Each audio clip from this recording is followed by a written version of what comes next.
Radio.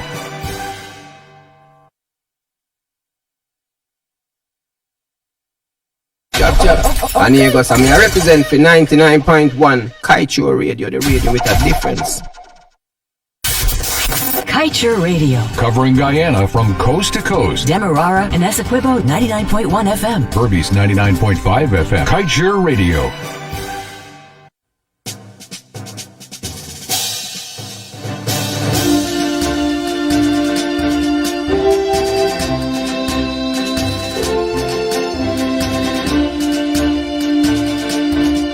It is 13 hours 20 in Guyana, and it's time for a snap elections and COVID-19 watch this afternoon with Leonard Gildarie alongside his co-host Dr. Yog Mahadeo. Good afternoon, gentlemen. Good afternoon, sir. Good afternoon, Dr. Yog Mahadeo. We are holding this special edition, as Kevin just said there, the Yog. It's a snap elections watch at this point in time, and let's get right down to it. We're going to put the welcome to everybody who's joined us here right now, and get right down into it. There are rumors about an injunction being granted by the courts to stop Keith Lowenfield from tendering a report that he's been ordered to do by the GCOM chair, Justice Retired Claudette Singh. However, the former Attorney General and candidate for the opposition's People's Progressive Party, which has been handed the lead in this elections and has taken the presidency according to the recount, Anand Lal, he has said that no injunction has been granted. It's just an application that's before the court, and therefore GCOM could go right ahead. So, Yog, I want to invite you right in so we can update the people what is happening. Today is a very critical day. Today is a day when it is widely expected that a declaration is going to be made, and we could see a swearing-in of a new president as early as today, Yog. So, with regards, let's jump right into the election, to the injunction that was reportedly granted. We hear it's not granted. What is really transpired here? Well, a couple of things. One is that a motion would have been filed, and we have gotten the details of what they're requesting. I must say that a little while back, the Guyana Rag, everybody knows that I call the Guyana Chronicle the Guyana Rag. The Guyana Rag was on air saying that an injunction has been filed. We have that clip. I just sent it over there, Leonard. So that clip is there, and the Guyana Chronicle would have said that an injunction has been filed. What we have is a copy of the motion. As viewers and listeners would know, what happens usually is that the arguments or the motion to ask the court to grant, has to be prepared first. And this motion, to let everybody know, just when you think things are going to come to an end, the motion seeks to restrain Pete Lowenfield from complying with the directions of his boss. It seeks to restrain Pete Lowenfield from complying with the directions of the chairman, and to restrain him from submitting his report to GCOM. So more shenanigans, more wickedness. More things at play as we see one attempt or another being made to delay these elections. Leonard, I am sorry, I will have to call it exactly the way I see it, and it is just something that we have to be careful of. You have said right that Anil Nandalal would have come out immediately after the Guyana Chronicles release, that the injunction was served, because the words that the Guyana Chronicle would have used was that the injunction was served. However, Nandalal has said that is not so. I'm aware that Mr. Sanjeev Dattadin would have also reiterated the position that no injunction was granted to stop GCOM from doing its job. According to Sanjeev Dattadin, and I'm reading from his message here, an application for interpretation of the Constitution was filed. Only an interpretation of the Constitution is permitted in the article against which it is filed. So there's no injunction, stay, or any other order that is even possible under that article. So according to Sanjeev, it is not even possible. Excuse me, but we are seeing the attempts. We are seeing the attempts. And Leonard, I must say this. 2 days ago, you and I, we agonized. Why did the chairman do this and give another 2 days? Why not just 24 hours or 8 hours or whatever? But now we are seeing that the time is being used to do this.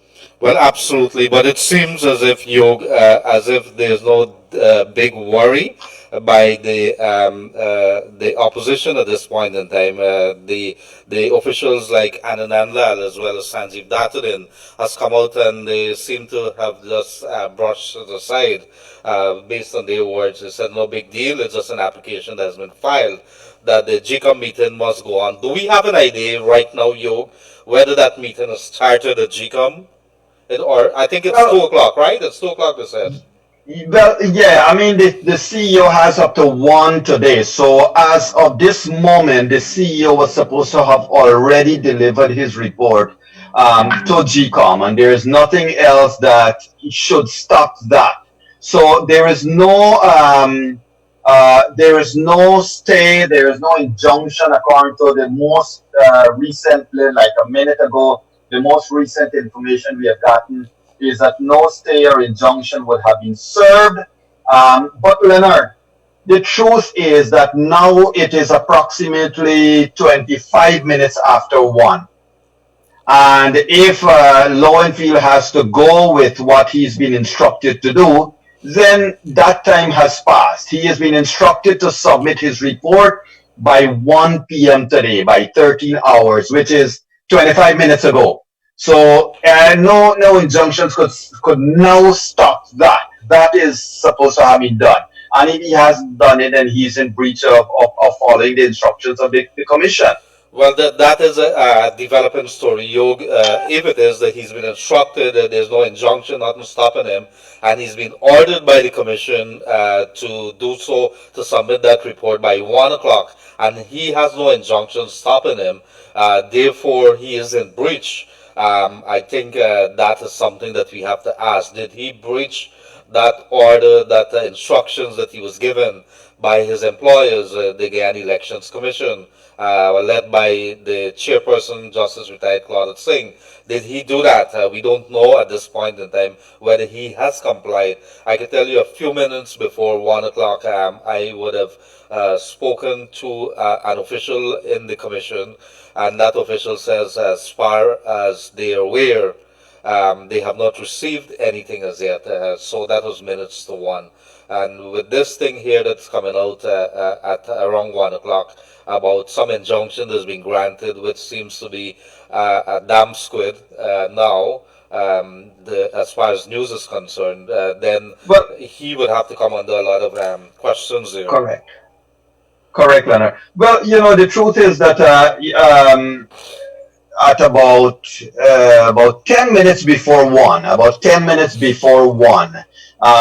we heard that there was this last minute hustle to get an injunction served.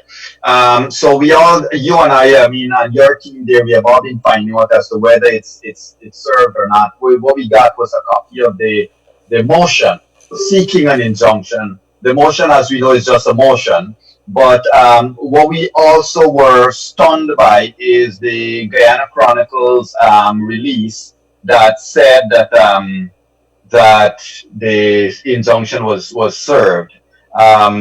So that I think was a bit of a stunner. But Anil Nandlal and Sanjeev Datadin and Says Gunraj too. Says Gunraj has posted on his own Facebook page that there is no injunction that has been served. And that was posted 21 minutes ago, which would have been minutes after 1, which means that at 1, the CEO report ought to have been submitted, Leonard. Well, and it all comes back to the respect and the rule of the law. When you have something, and if you have nothing stopping you from doing your job, it is no order or nothing from the court. And so that's why I come back and say that if he's breached that, then the commission should be hauling him before them at the moment to ask him, why did you do that? But in any case, as far as the opposition is concerned, and this is based on what Anananda is saying, is that this is just a minor distraction, that no injunction has been served, an application has been made before the courts, and so we are waiting there for that meeting. It's not 2 o'clock yet. We have another 35 minutes or so thereabouts for that meeting to convene at 2 o'clock. I think there are lawyers, there is a lawyer, and there's a former judge that is sitting at the Guyana Elections Commission, so they will determine whether there was an injunction served and whether they could go ahead. So that would have to be one of the first order of business, to determine whether anything has been served and whether they could go ahead with that report that they're supposed to have in their hands. If it's not there, then that would become an item on the agenda to Yog. Indeed, and Leonard, just to clarify, somebody has asked, so if the report is not submitted, what will happen next? There is no opportunity for a report to not be submitted. However, we cannot forget, and we must not forget, that the commission on its own has the ability to basically do what it requests the CEO to do. In other words, if the CEO starts to be even more acting against the commission and acting against the will of the electorate and acting against the laws, then GCOM has its own power and can exercise its own power to proceed, Leonard. Yes, So I want to bring you let's, back, and you, yeah. this is something that has been coming up, and we've been asking. Of course, it is acknowledged right across the board. I think, based on what I heard, is that we would, let's assume that no report is tendered as of 1 o'clock. Where do we, where would that leave the Guyana Elections Commission, and by extension this entire process of elections 2020, bringing a closure to it? And there seemed, a lot of people seem to be a little uncertain, but I agree with you. I think there could be no contemplation that he does not deliver a report. If he does not deliver a report and there's no order stopping him, I think that would not only be a gross dereliction of duty. I think that would be one side of it. The other thing is, you refuse clear instructions from your employer to do something that's mandatory.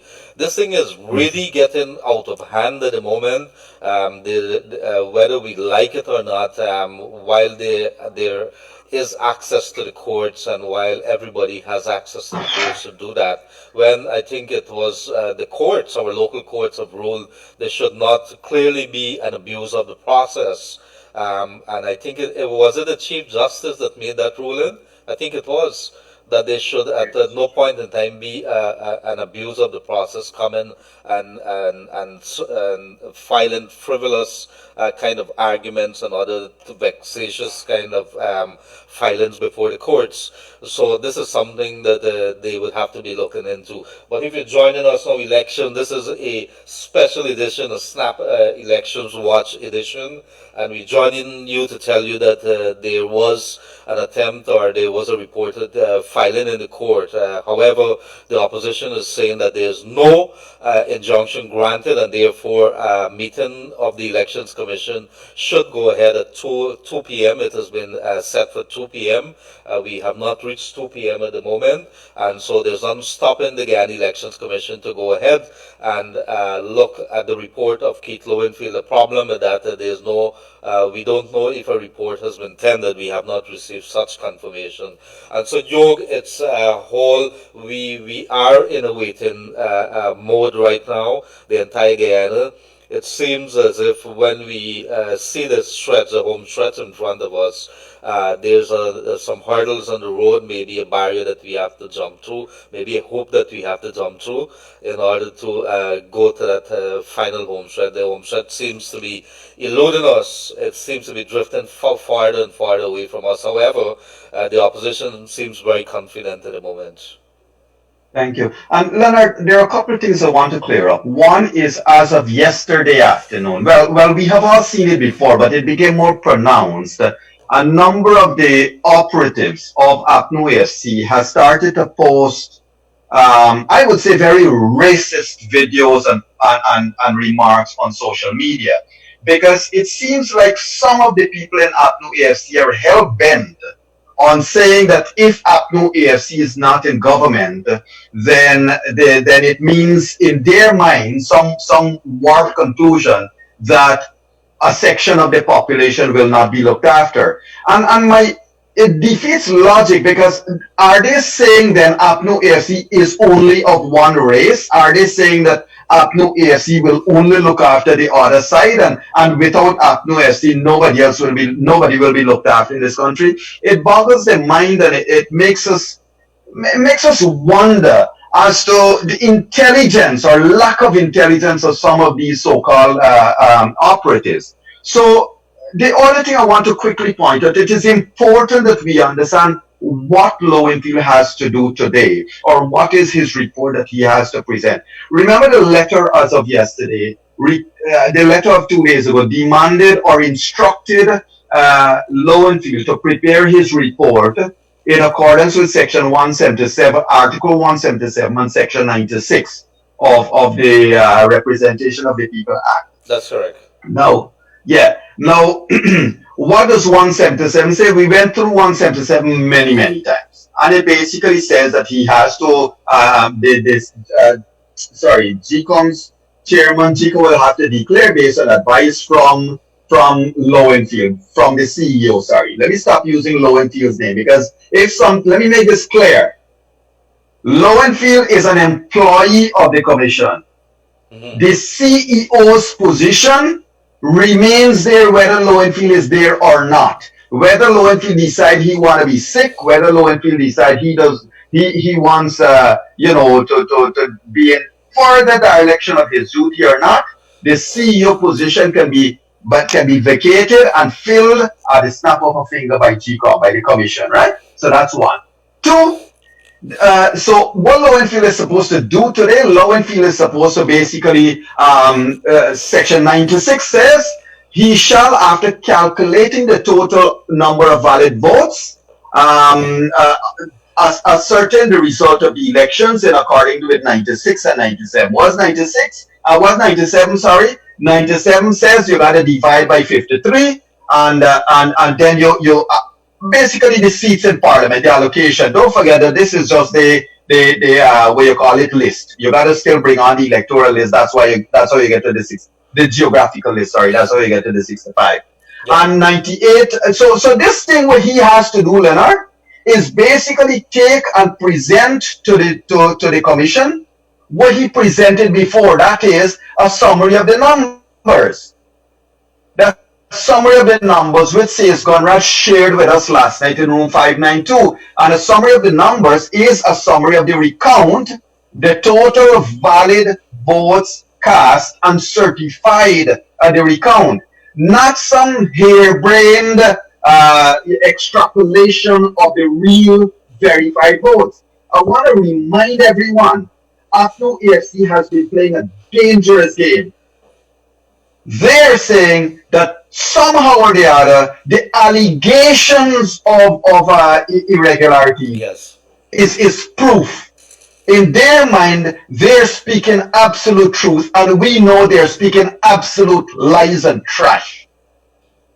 So the truth is that the votes certified in the certificate of tabulation, certificate of recount, and the certificate of tabulation is what matters now. Nothing else matters now. They could do whatever they want in terms of translating valid, because like they want a definition of valid to be what APNU AFC wants. Leonard, the truth is, unless you're willing to say APNU AFC wins, you're not allowed to say anything else in this country. That's the state of this country presently.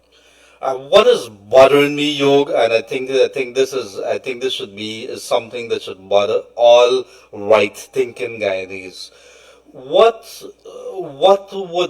would be the cause that would allow you to think that it's okay for you to hold this entire country at bay, to stop the progress in this country, to defy what is happening, what the entire country is known, to defy what the entire world is telling you? And let me just remind you, if you're now joining us, we would have had not only CARICOM telling us, we would have had the ABC, and that's America, the United States, that is Britain, that is Canada. We had had the European Union, we would have had Commonwealth, we had had the Organization of American States, we had had our local people here. All of them has been observing the elections, and all of them has said that the recount was above board. Why would one man, and you got to understand, Yog, from March the 2nd onwards, the tail has been twisting from not only Claudette Singh as the chairperson, but to Clement Mingo, and now you have Keith Lowenfield, then it went to the president. It is the narrative has been changing. The people, it is really, really frustrating. I'm looking at some of the comments that is coming out here today, and there's a lot of frustration by the people, because what should have been a very, very simple thing. I've ordered you, Yog Mahadeo, as the chief elections officer, as an employee of the Guyana Elections Commission, to please do this. What is so hard about that? Why do we have to wait? Why do we have to wait anymore? It's 1 o'clock. Correct. Have you done that? Exactly. And what is so hard about it, I'll tell you, is a handful of people refuse to give up power. Leonard, you and I know, and I just want to praise another handful of APNO AFC persons. You and I know there are certain ministers in this country of the last government. This is the APNO AFC government, because they've lost. They're out of government. They're just squatting now in office. You and I know there are a couple of ministers that have already packed up, and they're already out of there. Their fear of recriminations make them not want to say anything publicly. We know this. We know who they are. Yet the rest of them are holding on. Holding on for what? Look, they said, and they know what they have said. They said that sanctions is going to affect everybody. So what they're hoping is when sanctions come, the rest of the people will punish. Because half of them are dual citizens, Leonard. They don't even, look, all the people that are creating problems on social media don't even live in this country. It's who live here. We're feeling the squeeze. We're the ones that have to face the world, that we're Guyanese and we're living here. We're not living under somebody else's umbrella. And this is embarrassing, man. Look, Lowenfield has to realize that at the end of the day, and I wish to make a public call. I wish to make a public call to the Canadian Embassy and to the US Embassy and to all the embassies. Take away their visas. Take away Lowenfield's visa right now. If he only delays this election any further. This is not mischief anymore. This is rank wickedness. Well, let's see what happens. But Yog, this afternoon, I think we're going to head straight to the phone lines now. You know why? Because the people, I think we should stop talking and let the people have their say with regards to elections 2020. I think there's going to be a lot of anger today, while we would want to say, look, you keep your cool and so on, and that is something that we will be encouraging. In fact, stay at home, allow the process to work, allow the media to do the work, allow the authorities. GCOM has 3 commissioners on one side, 3 on the other side, and there's a chairperson, and the entire opposition, as well as for the other side, the coalition side, everybody is watching on. So allow that. So keep it calm. There is a crowd gathered, I think, of just a few supporters of the coalition that is in front of the GCOM headquarters. The reporters has been shifted to the back, to the west of where the GCOM headquarters is, to probably protect them, and because the commissioners and others have been using the back entrance, and I presume this is a safety precaution. But our reporters have been telling us that they are at the back of that place there now, and they've been talking to reporters from the back of the building, not the High Street area, but from the the other area. I think near to the Water Street area.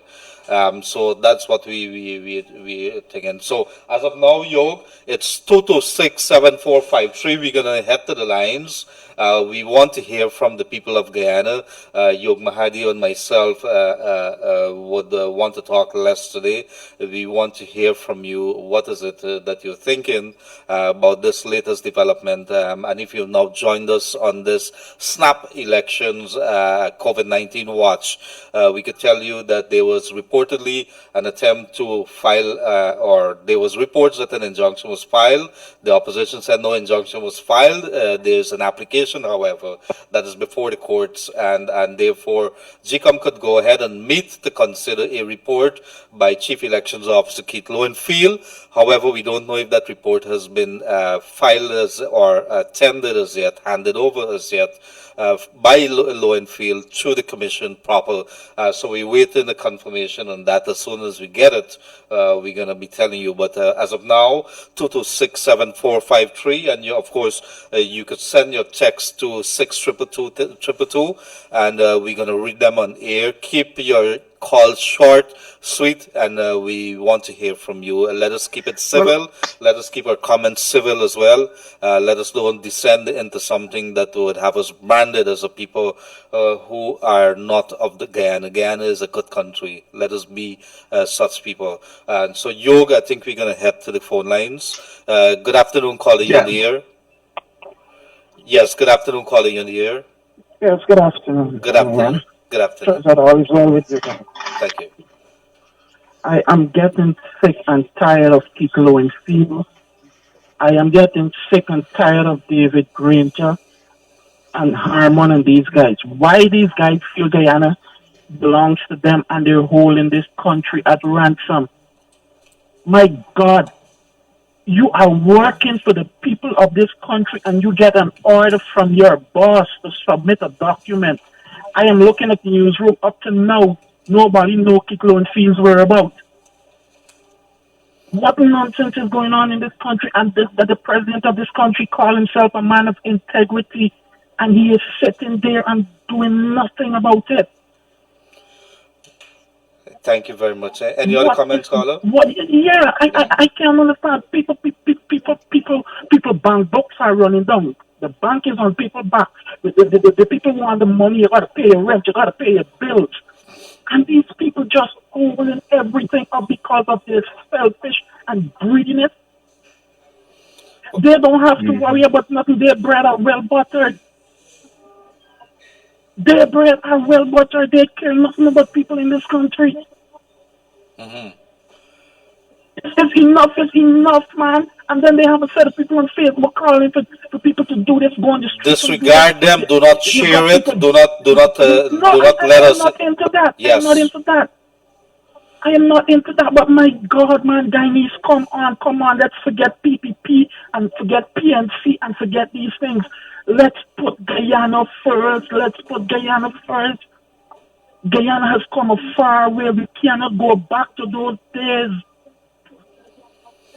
The people win the election. Everything is showing that they win the election. Allow them to go into office. We as a people need to hold them accountable each and every single day for the next 5 years they're going to be in office. If they're doing things we doesn't like, there are avenues that we can take. We can go places. We can go protest against it. But let's allow peace and let's allow a transformation of government in this country. Let the opposition will have an opportunity in the next 5 years. They're going to sit in parliament to represent their constituency. Come on, people. Come on. Thank you very much, caller. Any other point that you want to raise now? Another thing I want to find out some. I need to get some clarity on. If it's that by the end of today, Kiklo and Field for some reason does not appear, and reports have not submitted, the time has already expired based on the order. What would happen now? What would be the next move? If you can if you can shine some light on that for me, I'll appreciate it. Thank you very much, dear caller. Yog, I want before I hand you over to Yog, because there's a question that we've been asking, and that is something we don't even want to contemplate. We can't contemplate an employee refusing an order from an employer, especially such an unlawful order that's come down straight from the chair in a letter that the language is unambiguous. But I want to say to you, do not share anything racial. Do not do anything that is going to hype the sensitive minds of our people at this point in time. Our people, they're hurting. It has been a really tough more than 100 days.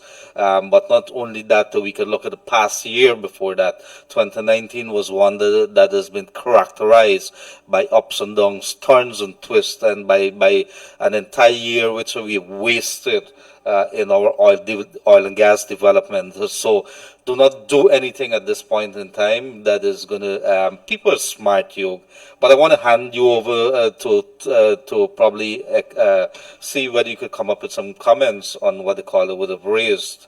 What next if such scenario arises? Well, look, if Lowenfield decides that he is walking off the job, if he's not going to turn up to work, if he's not going to obey the instructions of the commission, then the commission has to immediately replace him. No, don't waste any more time. Madam Justice retired Claudette Singh, this nation has been waiting 107 days now, 108 days now. No more wasting of the time. If Lowenfield doesn't want to do his job, look, sad but true. If it's not Lowenfield, then it's who? It's Roxanne Myers. If it's not Roxanne Myers, then it's who? You go on. But this thing needs to be dealt with and dealt with immediately. So Lowenfield is not the be-all and end-all of it, Leonard. Let's make that clear. The CEO is the be-all and end-all. Lowenfield has been employed as the CEO, but the CEO is an office. It's not a person. And the person can be easily gotten rid of. Fired if he's not doing his job. We have waited too long. Look, billions of dollars have been spent. And this man, given an instruction 2 days ago, decided he is going to wait another couple hours until he receives an injunction. And then he wants to say, well, I can't act because I've received an injunction. You know, this is getting beyond criminal. This is treasonous. And I think the Guyanese people must remember this for a long time. Leonard, I want to say this too. You know, it seems like APNO is also saying, based on if you listen to Joe Harmon's most recent public, I hate to use the words I want to use, but he's been placing his miasmic mind in public place.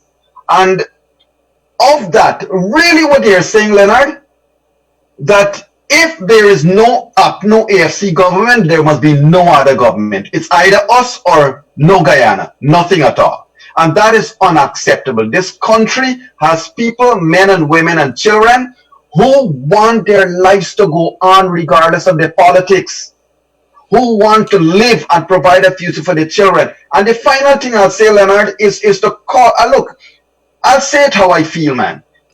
You know, Mr. Granger, sir, this is now embarrassing on you. You know the results since March 2nd. You yourself was fed with a spreadsheet. You said so publicly. Oh, man, pick up your SOPs.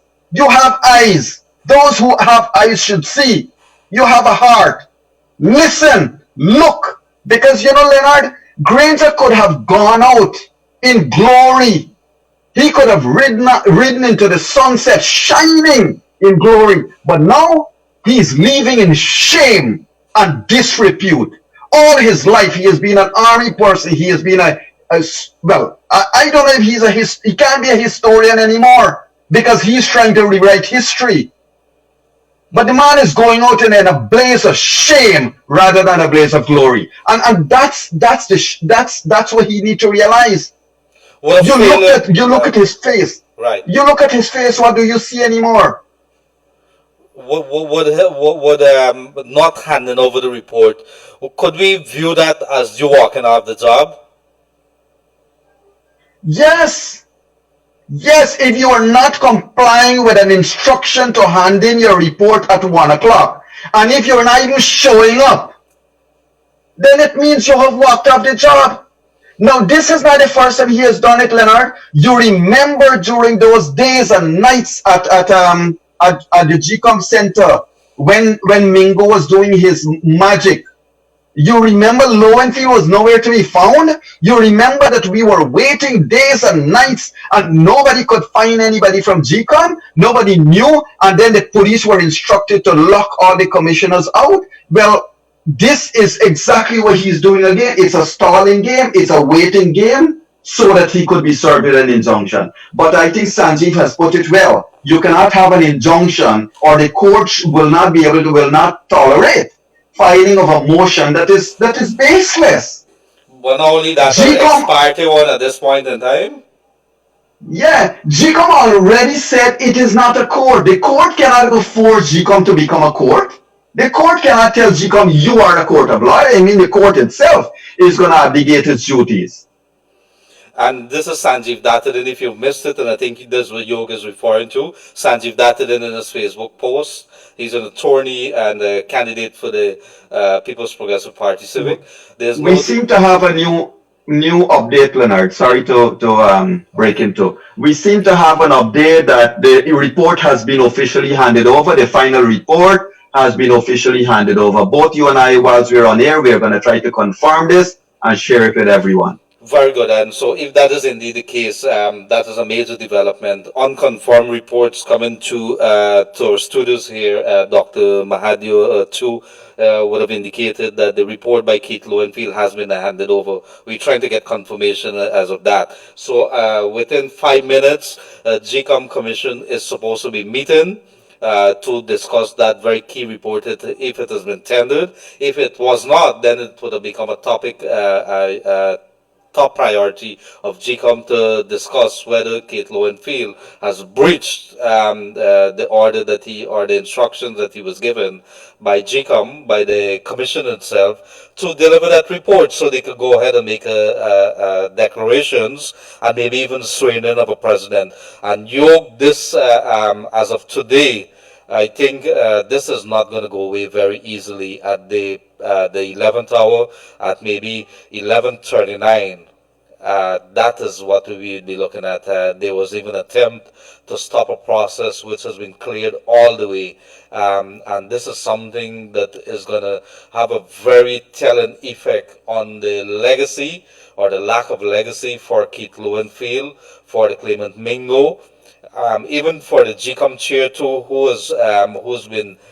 has been lauded within the last couple of days, because this is something any incoming chairperson, I'm not sure how long Claudette Singh is going to be there, but any incoming chairman or chairperson for the Guyana Elections Commission would have to take note. But I think the bigger picture here, though, Yog, is that our politicians going forward, they would know very well that Guyana is not going to tolerate this. Nobody in the right mind.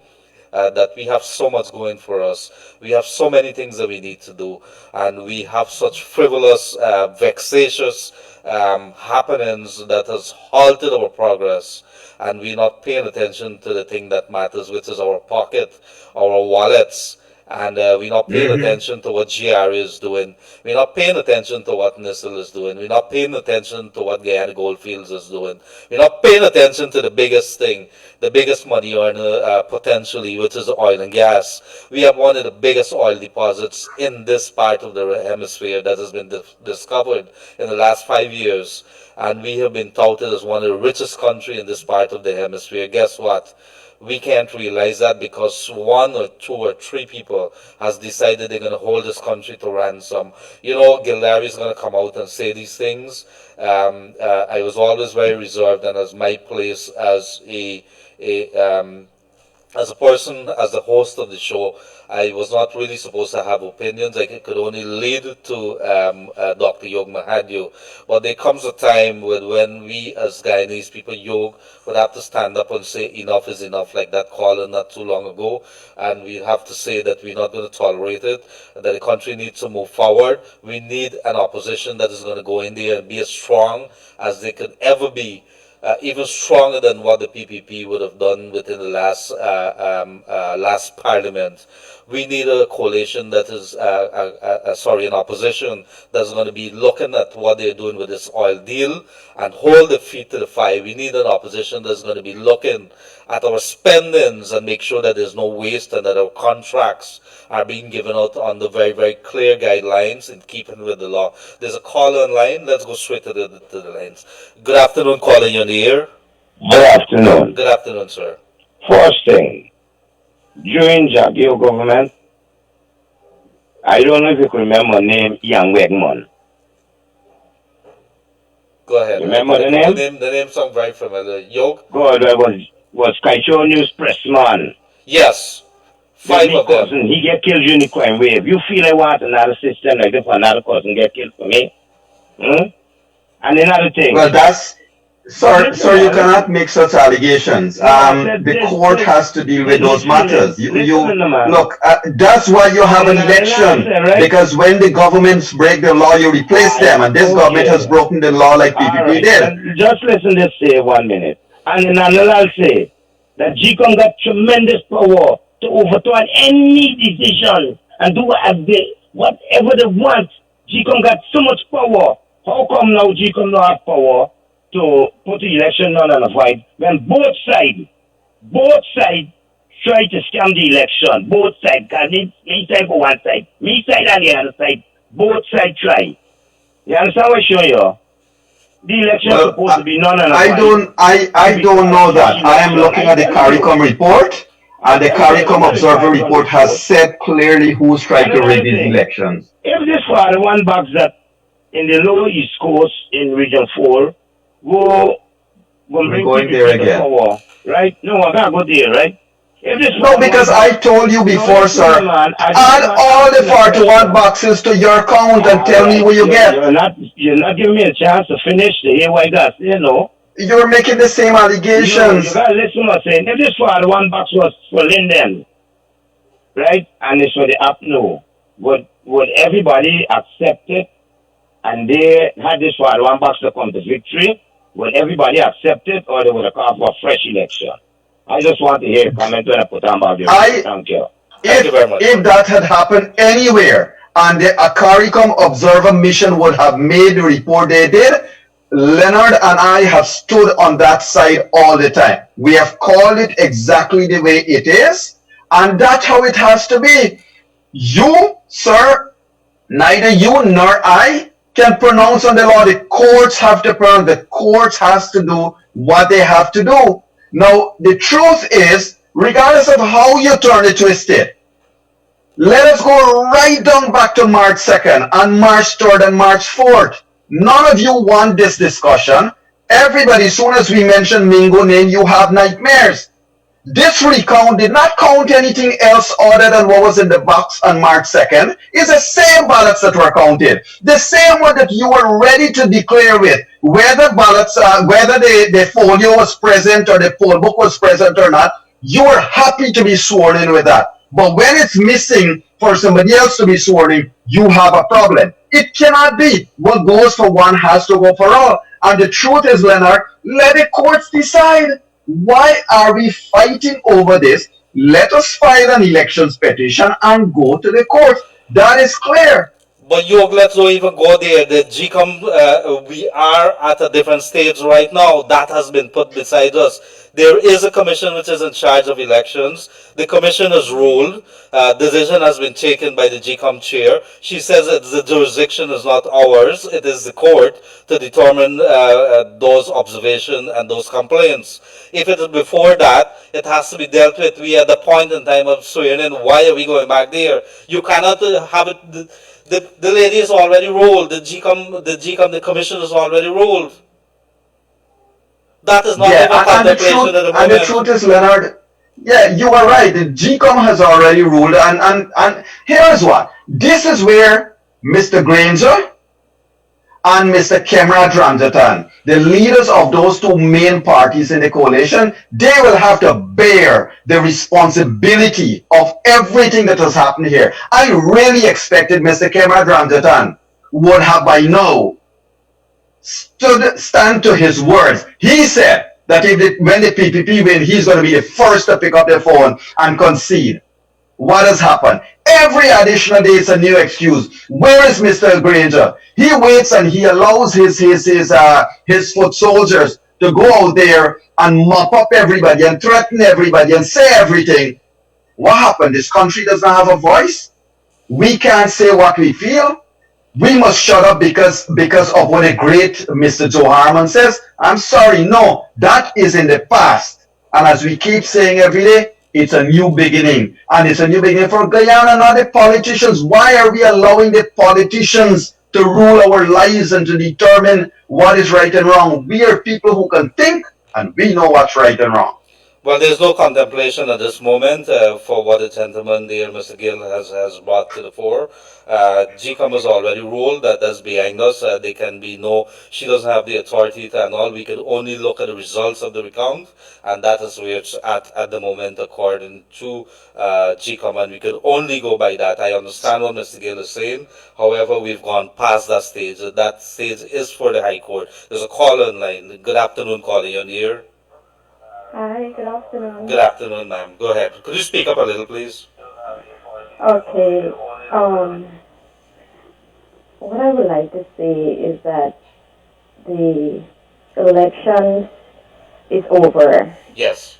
So we would just like to go forward as a country because it's been quite some time, we've been waiting.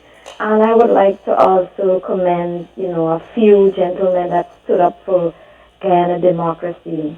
Mr. Yog Mahadeo, thank you for highlighting or educating us on facts. Likewise yourself, Mr. Gildarie, Mr. Jonas, Mr. Schumann. So I don't know why the Guyana is still in this division. But I do hope and pray that, we work things out and we get things sorted out. But as far as the present government, I don't know what to call it, the APNU AFC, I think that there should be, some sort of understanding in terms of coming to grips that they lost on Guyana. The Guyanese people have voted, and I just wish the supporters, because, they're feeding the supporters with a lot of lies and these sort of stuff. So I just hope that the supporters could be educated, get themselves educated on stuff, because I know that lately they've been coming out and lashing out about PPP and PPP time. But what I would like to tell them is that we have given both parties an opportunity to serve us, and both have failed us, and that's why we ended up now back to PPP. Because honestly, I voted 2 times in my life, and both times I voted for the APNU AFC. This time I didn't vote because I thought that, I've had enough of both parties. But my thing is, if you're right, I'm going to give you that. Mm-hmm. I'm going to give you where you deserve right.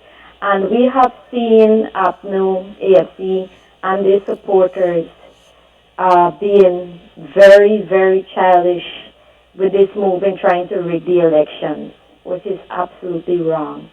Guyana is not only made up of one set of people, and more so, we need democracy. So that is the only thing. Thank you, gentlemen, for hearing this program. I'm always tuned. It's been quite some time I've been trying. So thank you very much for letting young people, because I'm pretty young, and letting young people know what's up, because there's a lot of young people is not educated enough to understand what's really going on. So thank you very much. Thank you very much, dear caller.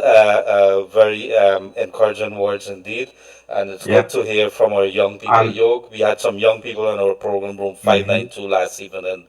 And so, Yog, maybe you want to jump in there. But before we go there, we seem to have a confirmation from our reporters down on scene. We're going to try to get our reporters online in a very short while. But no report has been tendered by Keith Lowenfield. It is after 2 o'clock now, Yog. So I would want to say that Keith Lowenfield has walked off the job. Would you say that? I would say that, and I must say that initially the reports came out from no other than GCOM's PR officer, that a report was submitted, and she subsequently said she made a mistake and it was not the report. So we seem to be on a puppeteer's string. The country, that is, we all seem to be on a puppeteer string, and the person who is the master, the puppeteer, is Keith Lowenfield at this stage. He has the entire country on the strings of his finger, and he's playing us and playing us and playing us, and this has to stop. You are right. If Lowenfield is not delivering his report, then the chairman has to make a decision and move on. There are other, Lowenfield is not the be all and end all of it. It is the office of the CEO that has to make that report. And you know what, Leonard? The report that Lowenfield has to submit, other than the allocation of the seats based on the votes, the total votes were already with the commission. He already submitted that as part of his initial preliminary report, and that cannot change. He cannot change those numbers. And that's his difficulty. He cannot erase what he submitted as his first report. That is the numbers part. Says Gunraj, Commissioner Says Gunraj shared that with us last night. The numbers are the numbers, and they can't change. Look, I must interrupt here. I think we have our reporter, Shikima Day. Hi, good afternoon. How are you doing, Shikima? Shikima is one of our reporters of Kaicher News down on the scene of the Guyana Elections Commission headquarters there in Kingston, Secretariat. And Shikima, we want to have an update as to what is happening there. We know that there's some crowd, a few smattering of the persons from the coalition that is gathered in front, and the reporters are at the back on the western side of the Secretariat. Could you tell us, with regards to the delivery of that report by Keith Lowenfield, much anticipated, whether you're hearing anything has been delivered? Well, we heard that he delivered the report for the chief employer, Mr. Mahadeo, clarified that his report has not yet been handed in. So myself and the rest of the media workers are outside of the Deacon compound awaiting definitive word whether the report has been submitted. So there are talks about whether an injunction has been served or not. Have you guys heard anything, any confirmation, any word from anybody as to the case? We heard that an injunction was filed, but the injunction was not granted. So that injunction has no bearing on the meeting today.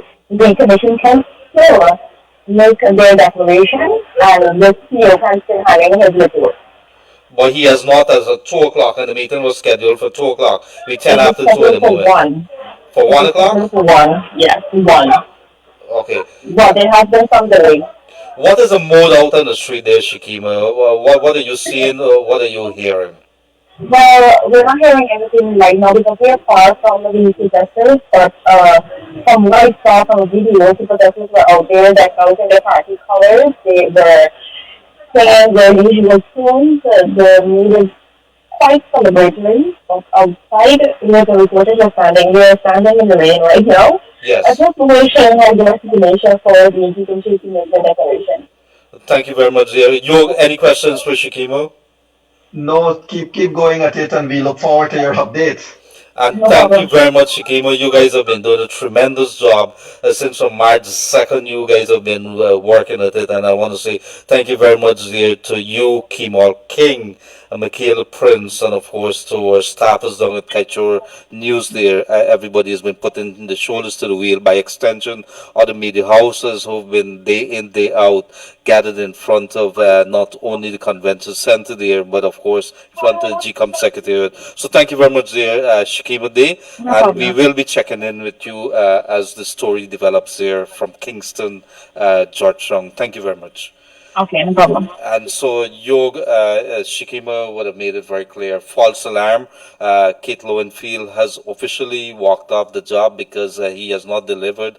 He has not received any injunction, and he has not delivered his report.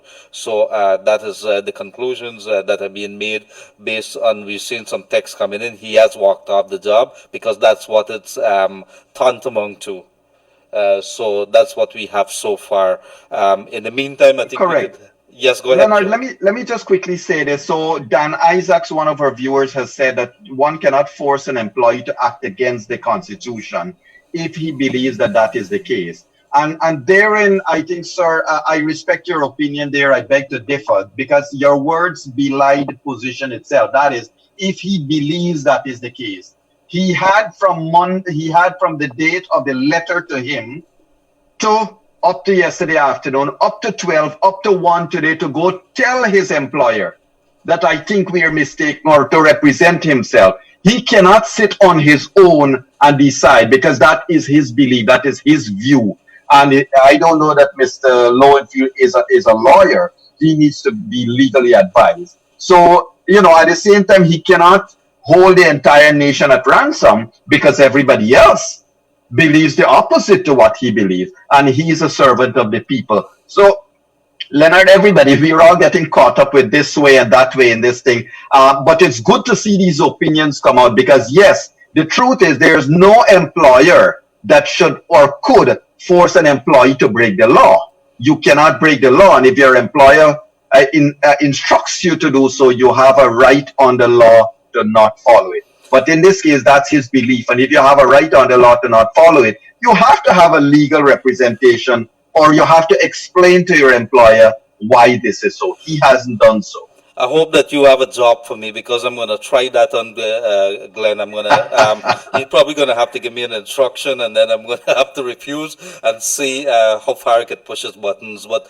it is very, very clear here. This thing is very, very simple. An instruction has been given to Gildarie by Yog Mahadeo as the Chief Elections Officer. And Gildarie does decide I'm not going to do it because there's nothing stopping me. I don't have to listen to Yog Mahadeo. He's my boss, but I don't have to listen to him. That is madness, absolute madness. It's unlawful. I think it should be unlawful, right? It's in direct contradiction to his contract that he would have had as CEO. He would have sworn to uphold the law. He would have sworn, I think maybe on the Bible. To basically carry out without fear and favor everything else that comes with that office there. For you to not act, for you not to carry out the instructions of a judge that is sitting there with the chairperson, everything that has come down to this, for you to do that, then you're saying to the rest of Guyana, to hell with you. You're also saying to the people of Guyana that you have no respect for them and that you don't really care about the law. That is what it comes down to, Yog. Correct. And Leonard, one has to now wonder, having seen Mr. Lowenfield's behavior, having seen the employees at GCOM, they all circle the wagon and they stand up for each other. They continue to employ Mingo, notwithstanding what he did. One wonders now, Leonard, what really transpired in the 2015 elections? What really transpired in the 2015 elections? If you cannot trust GCOM and its employees to do what is right, does it mean that the past was done properly? It leads for all kinds of presumptions, all kinds of suppositions, and you cannot help but have this thought now. What are these people up to? Obviously, it is not per the law, because Lowenfield could have, upon receiving that directive from the chairman, he could have gone to the court himself and say, I believe this directive is an injustice or an unjust directive, and I want protection from the courts to not adhere to it. So he could have done that. He's an army man. Yes. He knows what he ought to do. Yes, so we head to the phone lines. Yes, good afternoon, caller, you in the air. Good afternoon, guys. Good afternoon, sir. Now, Madam Chief Justice had 3 days, from the 13th to the 16th. I want to know, Mr. Yog Mahadeo, why another 3 days after the 16th? With a simple mathematical, which a grade 6 student can tabulate. Waiting for information out there. Thank you very much. There's a question before you come in here. There's a question I ask myself, and I think all Guyana asking themselves too. Why, Yog? Could you answer that? Well, look, it's obvious that everybody is trying to stretch the limit here. Leonard, the other question we have to ask that can lead to this, why? Is it that some people need a couple more days to tie up some loose ends in their offices? because we have seen pictures circulated by the opposition on their social media page. I don't know if the media has been able to verify this, of truckloads of documents being sent from GRA to the dump site. We have heard reports of things moving out. We have seen photos circulating of things being. Is it that they need a couple of days more to clear their offices? Well, say so, man. Just get your stuff out and move, because you're holding up people and children, and people are starving in this country whilst games are being played by the politicians, and this is unacceptable. But to answer the question directly, sir, the 3 days. So when Lowenfield hands in his final report to the commission, Leonard, whether we like to hear this or not, that's when theoretically the 3 days starts. That's when it starts. So the 3 days has not even started as yet.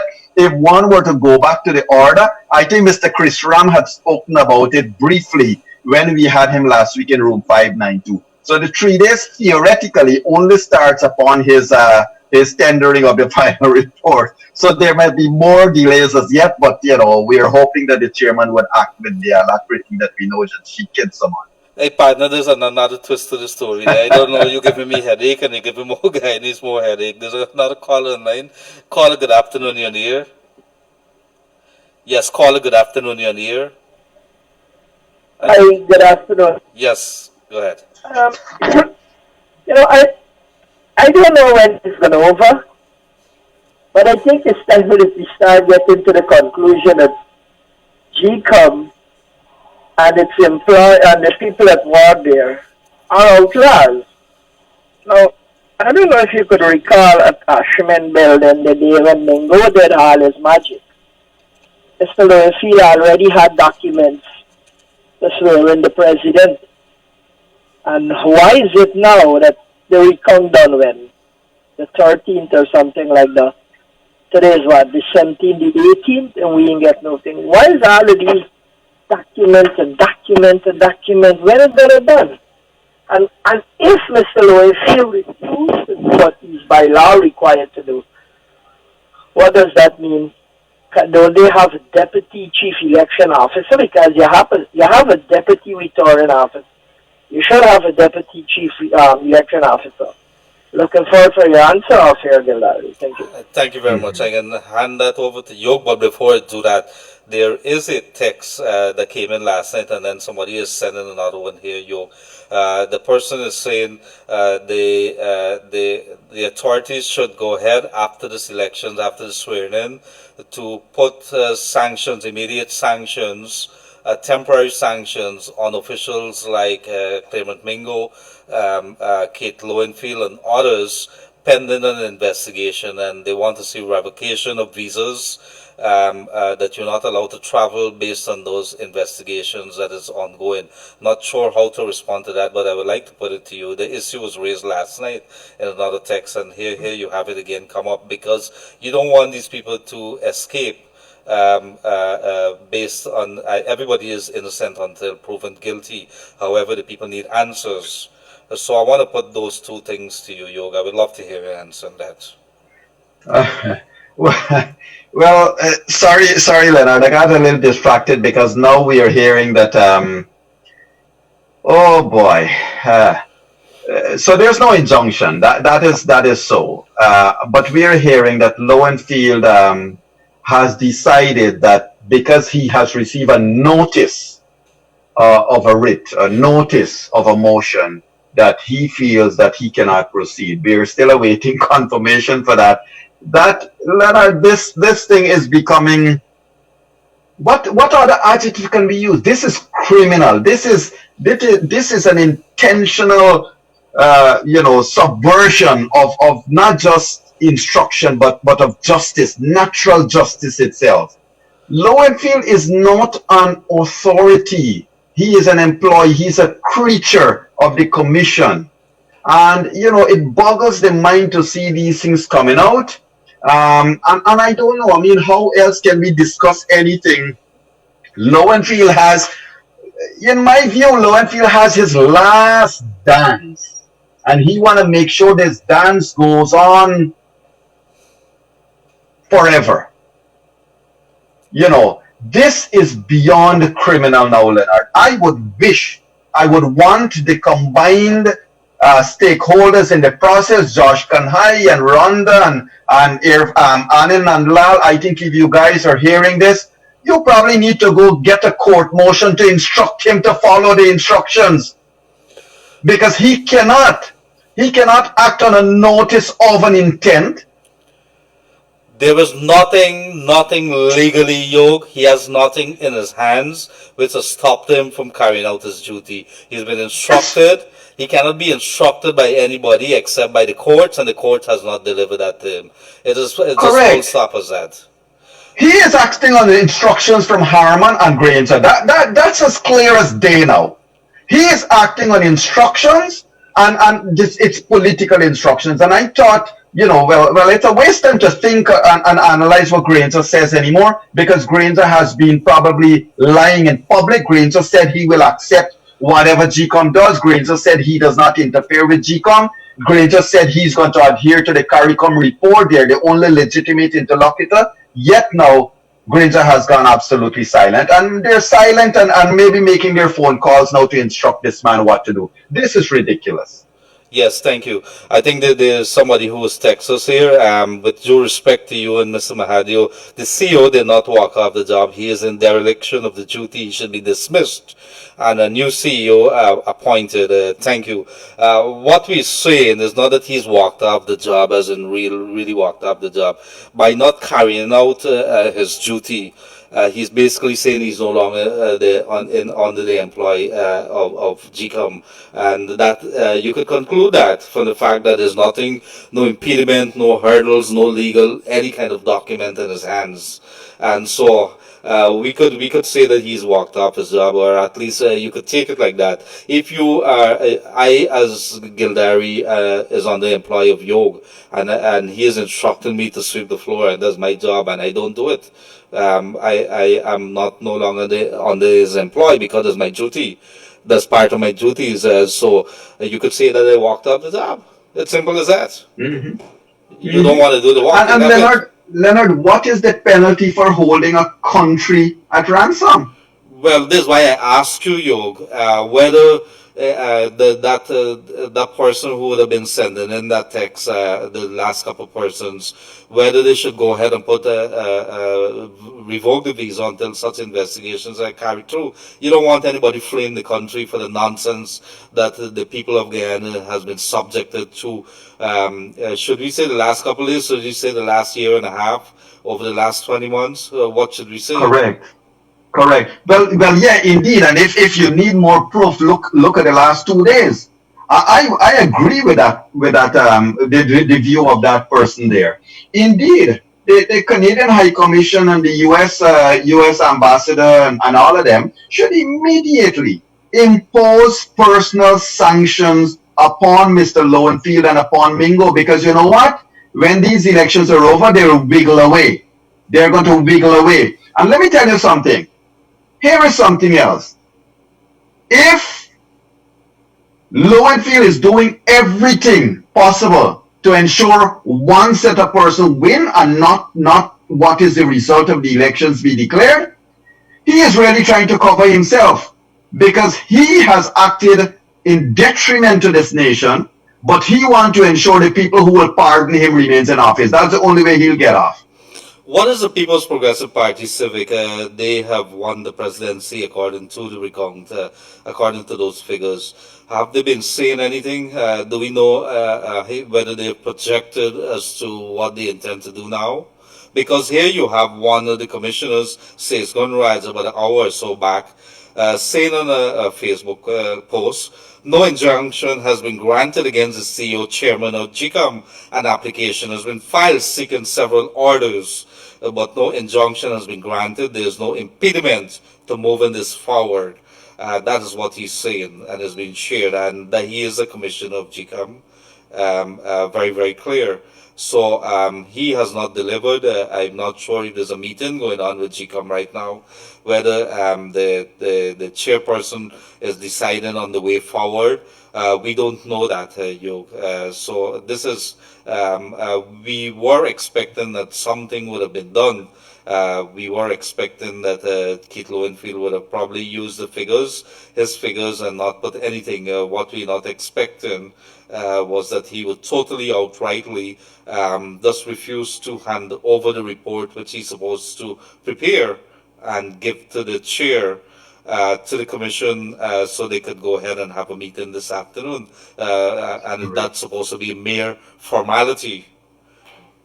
Well, the other side of it too, Leonard, is everybody's calling. I mean, a lot of viewers and listeners online now are saying that, people are saying that we need to petition the U.S. ambassador and the Canadian ambassador and so forth, and say, don't allow these people to escape. There is a reverse psychology there too, Leonard. They should probably give them a lifelong stay in their own country, because we don't need such people here, man. This is beyond acceptable. This is treasonous. You describe it.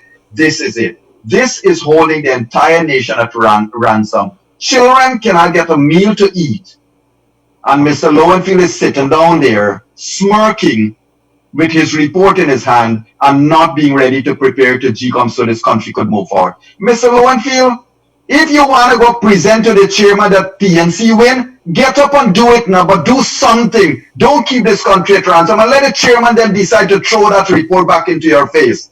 Don't be a coward. Get up and go present your report. An army man is now the biggest coward in this country. Thank you very much there, Yog. Very strong words indeed. And there's a call online, and we're going to come back. Caller, good afternoon, you're here. Good afternoon, man. Good afternoon, ma'am. Did police can arrest this man? Good question. We're going to answer that. I don't think he has broken a criminal law. There should be an investigation. If he's a criminal man, the police are supposed to look for him and arrest him right away. Mm-hmm. Thank you so much. Thank you very much. Yog, you may want to probably repeat what I just said here. Everybody's frustrated, isn't it? We're all frustrated, maybe except a handful of persons. And, like one of our callers, I'm sure he's at home sitting down and laughing at this and feeling good. But we got to continue calling. Look, Leonard, I had really hoped that this declaration would have been made, that the new president would have been sworn in, and that you and I could take some days off. Yeah, I think I deserve it. You deserve it too. I need to have a couple nights of sleep. We have been doing this. We are up from daybreak. We are up from before daybreak. We're at it all day. All night we are at it. We're talking to people, helping people, dealing with stuff. And when we are off air, we are going out there sharing food stuff, sharing hampers, helping people. We need a break. This country needs a break. Every one of our viewers and listeners need a break from this negative nonsense. Absolutely. But they just want to prolong it. And the world is watching, and the world knows what's going on. Are you going to fire me, Yog? I refuse to carry out your order.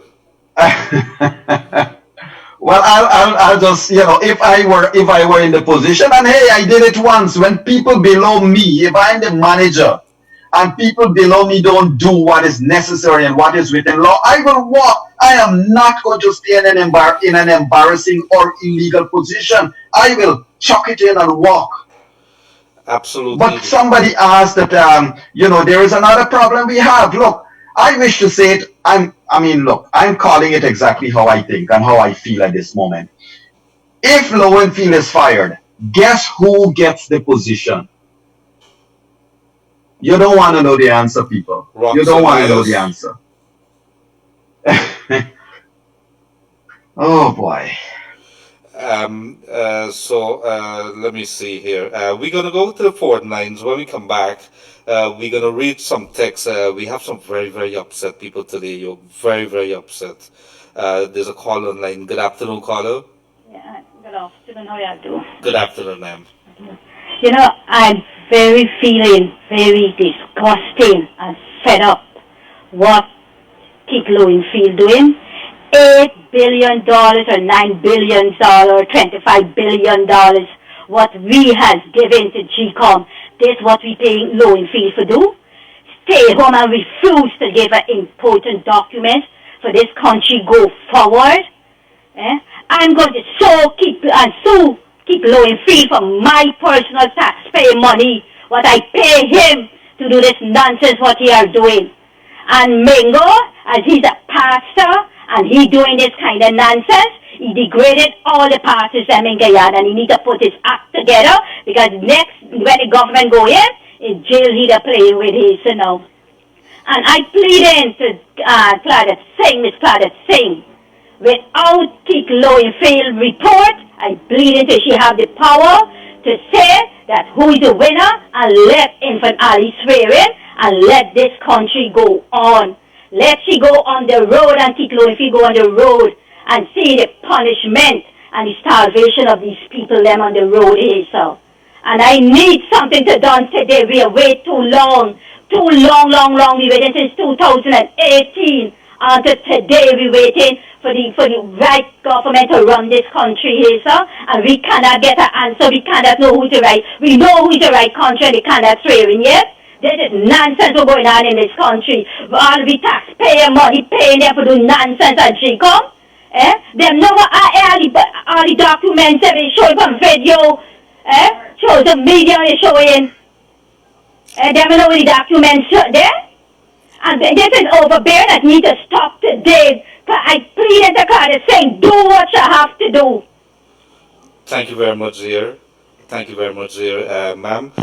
So if you're not joining us, this is Snap Elections COVID-19 Watch.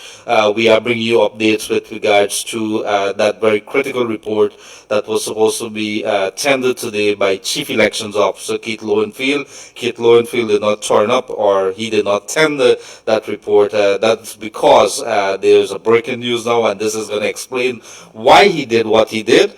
GCOM CEO's report stopped by notice of motion. The Chief Elections Officer of the Guyana Elections Commission, Keith Lowenfield, is yet to submit his report to the Commission after a notice of motion was filed to prevent him from doing so. GCOM's Public Relations Officer, Yolanda Ward, has just informed that a notice of motion was filed in the Court of Appeal and served on the chairperson and CEO. Notice was severed on the CEO before 1300 hours deadline for submission of report, in brackets here. The notice restrains the CEO from complying with the direction of the CEO of the chairperson, and as a consequence of a report was not submitted. Lowenfield was expected to hand over his report to the GCOM chair, retired Justice Scott Singh, at 1 p.m. today. However, this was not done. The Commission will meet as planned, and decisions on the outcome will be communicated immediately. So this is a report that's coming out of Kaicher News, so we had to bring you up to speed with that. And Yog, what is saying there is that you're right, what you would have said there not too long ago. Keith Lowenfield, in essence, is acting on a notice of motion. There's nothing stopping, there's not an order stopping him or a temporary injunction or something like that. What he has is somebody serving a paper. Look, we filed a court case, and there's no order from the court, but he's used that as a basis to not do his work. What absolute nonsense. It is what it is. I want to, the last caller has expressed a lot of emotions, and to that last caller, I think all of Guyana, well, most of Guyana, 99% of Guyana, there's just 1% that now wants to hold us at ransom. We share your concern. But Leonard, I want to use this opportunity to appeal to everyone. This is why, ladies and gentlemen, this is why Leonard and I are here, because we know that we all need to ventilate. We know we all need to express our voices. We know we all need to talk about it. And we are here to talk it through. Please, however, let us stay calm. Yes. And let us be vigilant so that do not let any politician pull you out of your home. This COVID-19 is there. And also, please, do not let anyone convince you to go out in any protest and any march at this stage. Let us wait. We have waited 108 days. I know I'm asking the hardest thing possible here, Leonard, to wait more, to have a little bit more patience. But you know what, brothers and sisters? It's the patience that will see us through in the end. It's the patience, because, Leonard, 28 years Burnham ruled. And you know, Guyanese were patient by and large, and eventually it came to an end. It might have come to the end with the hand of God, right? Because Burnham died before he could have lost power. But it came to an end. And I want to just appeal to everyone. Let us please ventilate. Call us, text us, write us. Take your anger out by writing us or sending us a message. But please do not exhibit any anger or frustration. No racism, no reaction. Let us please be calm.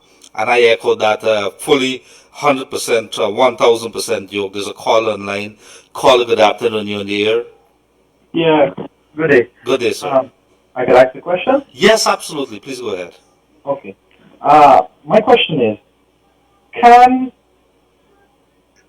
the chairperson of the GCOM, can she declare results without the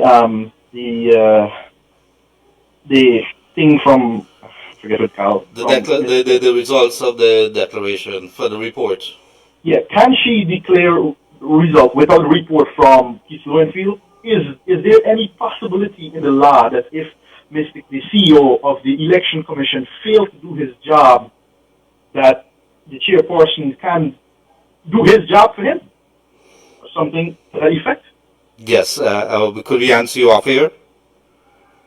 Could Sorry? we answer you off here? Yeah, sure, obviously. Thank you very much, Jay Caller, for coming through. Yog, you want to attempt that one? There is something called separation of duties, and so this is why the duties of Lowenfield is separate from the duties of the chairman and the commission. What the chairman and the commission will do is want to ensure that they will act upon the advice basically is what's in law of the CEO, and so those two things are separate. And you know, we got to ensure that we can walk through it. I think the caller has a point in terms of there will ultimately come a time if the CEO refuses to do it, and if you have another CEO walks in and she refuses because the deputy CEO is Myers and she refuses to do it, then you ultimately gonna have a problem. However, you know, I'm going to try to see what answers we can get to provide some solutions here, because we need to give the people some answers. For example, can the stakeholders in the process go to the court to ask the courts to tell Lowenfield proceed with your duty, or you know, can the courts now act to say, hey, what's holding up this thing? We have received a notice and it has any merit or it has no merit, and just deal with it and let's move on. But obviously, a lot of people and a lot of minds and heads got to come together now. Absolutely. Here's a text coming from New York. Good afternoon. I'm watching from New York, and it's so damn frustrating what these people are doing. The people that are holding this country ransom should see how COVID had snuffed people's lives and tell themselves, what is life? What are we really fighting for? One day we'll all have to leave, and we should be leaving with dignity. This is too much. I can imagine what my fellow brothers and sisters are going through in Guyana. Thank you for your good job. Keep it up. Thank you very much, dear, from that person. I believe this is another one. I believe that whether or not Lowenfield submits a final report, as is instructed by the instructed time, 1 p.m. today, Madam Chair has the authority to officially declare the new credible president of the Republic of Guyana. Whenever that is done, then whatever legal action needs to be taken against Lowenfield should be taken. She has the authority to get this thing over and done with, even though we know that she's keeping with the formalities. And that is something that we'll be trying to find out some details. Yog, maybe you want to come in there before we go to the lines again? Yes, so we are working on it. I'm working to see if we can get some more discussion on the technical aspects of it. Absolutely. So we go to the lines again. Good afternoon, caller, you're on the air. Good afternoon, caller, you're on the air. Hi, good afternoon. Yes, Gildarie. Good afternoon, Yo. Yes, sir. Go ahead. Just couple of points I wanna raise.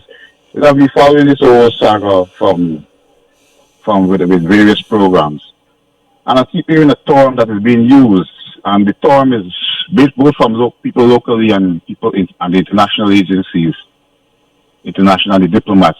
I have no dog in the race, or I have no arse in the race. And the first question, you can answer me off here when I finish with the points. And one question I want to ask, especially to people like you, because I used to follow him on those span and this thing, and they keep saying this thing, I have no arse in the race. But if you have any partners or any the international agency or the diplomats, if they favor one party or the other, will they come out and say so? Will I say, if I'm a diplomat, I favor the APNO or I favor the PVP?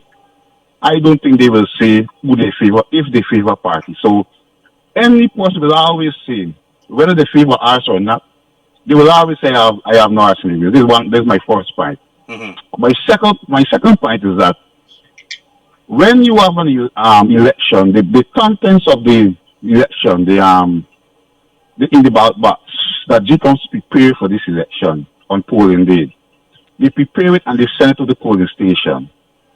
On completion of polling day activities, all the materials, every single materials, used or not used, or that wasn't used, half used, whatever, goes right back into that box. Nobody move away with anything. It goes back into the box and seal out. So if it's 100 pieces of paper that was sent there by this box, slips, envelope, whatever it is, it goes right back in there. So if it goes back in there and seal out, and then sometime after I open that box and I see 99 pieces of paper, it tells me one thing: somebody trouble or tamper with the box. Somebody touched the box, because these papers and these things cannot move by themselves. Mm-hmm. It cannot move by themselves. So for me personally, for me as a Guyanese and for me as a person, I can never accept a situation where I'm opening materials. I mean, through this whole process, people have been blaming Mingo, this whole process. But as I follow this whole recount, is that when they become started from day one, the RO from Region 1, the poll was in Mabaruma when the ballot box was at the convention center. So, and people are ignoring all these things. That is not so, sir, but we will answer you offline. That is not so. Anyway, what I'm saying, my point is this: if we use, and I'm blaming the coalition people. I will blame them, because you know why I will blame them? Because if I am participating in a recount process and I open a box and there is things missing from that box, for me personally, I am not counting that box. That box needs to be put separated in another corner. All the boxes that have no problem, the boxes that have no issues, no concern, everything is out of the box. Yes, let me count this box. When you open a box and you find something missing, this thing about only the ballots, count once the box is in the box, everything is good. I cannot live with that, because if people can do anything. People can do anything and put once the box is tampered with, it means anything can happen. Anything can happen. Once the box is tampered with. Yes. Sir, your presumption or the base upon which you are making those statements is not factual. It's not accurate. But we will answer you. We will answer you off. So you're telling me that nothing is missing from the box. Do you say sorry? I will deal with it. I will deal with it as soon as you finish. Okay. All right. Thank you for your time, and thank you for listening. Thank you very much, caller. You've raised some points, and Yoga, know that you're rearing. So let me deal with it quickly, because we get other things we want to talk about. Let me deal with it quickly. If the first point the caller made was to talk about the embassy saying they have no horse in the race, and how do you know that they have no horse in the race? Here is how I know. Kaiser News and Yog Mahadeo and the embassies and so forth have no horse in the race. Because in 2015, we were active, very, very outspoken as we are now. We didn't have this radio platform then, because only a handful of people were given radio. We couldn't have spoken then, but we spoke with what we could have spoken. The embassies were very, very active. The U.S. government, the Canadian government was very active. In fact, they're the ones that were accused by the PPP for taking APNU side then. So had they loved one side, they would have stuck with the one side that they seem to have back in 2015. But they stood for the side of the will of the electorate. They stood for the side of the right, and consistently that has remained and been proven to be true. To the second point, sir, I just want to tell you this. There are two types of materials. Some of the critical materials, they are to return into the box. They're the non-critical materials that go in what we call a poll bag. And those two things go back to GCOM. While you have been told that these things are missing, we have video evidence that all the poll bags were in GCOM. There is video evidence. Let me tell you what's been happening. You know why they don't want to file an election petition? Why they want to subvert justice and want to steal the government? And this is APNU AFC I'm talking about. Because they know that the moment they go to court with an election petition, all of these evidence, the evidence will come up to show that the poll books and everything was with the CEO. We have everybody, we're not blind. We have seen the videos of them putting them in the bags and having them at GCOM.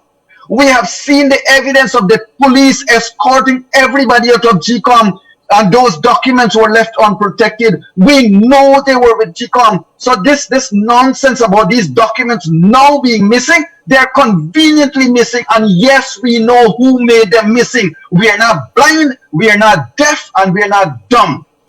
So Leonard, the truth is, let us talk about the 41 boxes up on the East Coast now. The truth is, we also have evidence. We have seen it, where it is Mingo and his deputy that ordered and instructed these persons to not place those things in the boxes, but to place them in the bag. All of those things are available. We are not blind, we are not deaf, we could see and hear. And that evidence is with public place. So we got to ensure that the narrative, the Kool-Aid that is being fed, please see whose hand is coming from, and be careful what you drink, because you might be like the Pied Piper's followers. Thank you very much. There's a text that is coming in here now from Dr. Josh Kanai, and he is one of the candidates for the smaller parties. And then this is what he has to say. There's special power given to the commission to act if Keith Lowenfield or Roxanne Myers does not do their job. If Lowenfield walks up, then it's the deputy chief elections officer job to follow through with the chair's order. If they both reduce, then the commission will have the powers to deal with them. The commission governs the statutory body being the secretariat, So he's saying that it ultimately comes back to the commission, how to deal with them. How do they deal with this? We don't know. Yog, maybe you could probably want to answer Josh Kanai there. Josh, Doc, excellent point. Excellent point. At the end of the day, it comes back to GCOM, it comes back to the commission, it comes back to the chairman to take the bull by the horns and ensure that she gets things done. And the longer she delays, the longer she sits and waits for Lowenfield to get up and get, the longer we're going to be stretched out. So, Doc, you're very right, and I think at the end of the day, Leonard, unfortunately, it is more pressures on Madam Claudette Singh, isn't it? You think that there's pressure on her? She has made it. She has gone under a lot of pressure by ruling what she did. I think she's very, very clear in her head. I think in the beginning, because this is something, she hit the ground running last year when she became the chair. Obviously, a lot of criticisms as to whether she should have taken charge of GCOM and being on the floor, making statements, meeting with the press a little more. She has made some critical decisions, like the one early this week here. I'm telling you, Yog Mahadeo telling Gildarie, please go deliver to me those recount figures so I can make a declaration. I think she's not going to be under a lot of pressure. What she's going to do is do what she would have done early this week, rule according to what the regulations state. In this particular case, Keith Lowenfield has not delivered his report. There's nothing stopping him legally from not delivering that report. So the commission is faced with one question that the commission would have to meet now and decide what now. And we could discuss those options that the commission has, which is some of the questions that are being raised by the people via the text like that caller there, Josh Kanai. It comes back to the commission has some sweeping powers.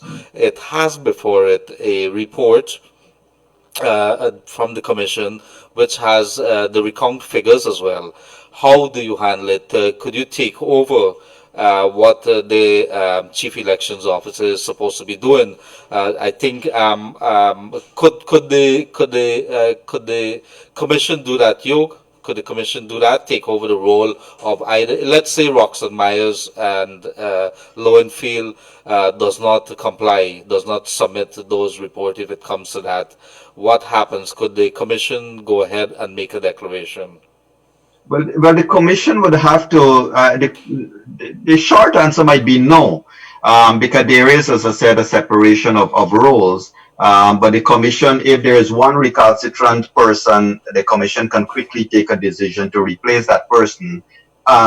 Excuse me. And so ultimately, the long answer is yes, the commission has to do whatever is necessary to get to the point where these declarations are made. I mean, if it's untenable to think that, okay, Lowenfield is going to sit comfortably for the next 10 days, and then they get rid of him, and then Myers is going to sit comfortably for the next 20 days.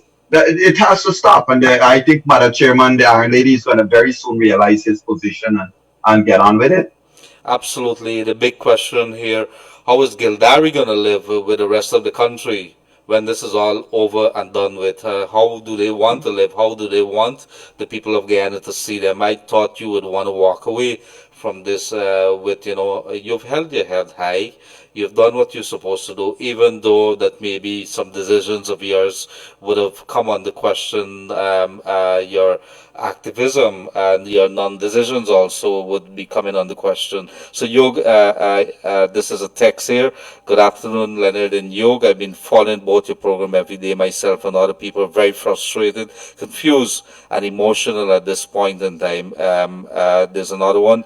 The coalition won the indigenous vote so much that Ogle Airport made a fortune during the campaign season, knowing that they lost all the AFC votes. As I woke up on March 3rd and learned that the PNC lost Region 9 and Region 1, right away I knew that Granger was in danger. And this is coming from all the way up in Region 9.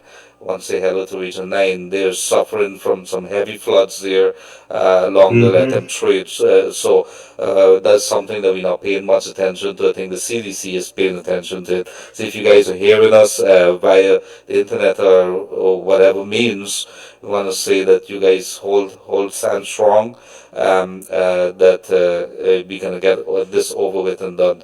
So, Yog, we're going to head to the lines again. There's a caller on here. Good afternoon, caller. Good afternoon, caller, you're on the air.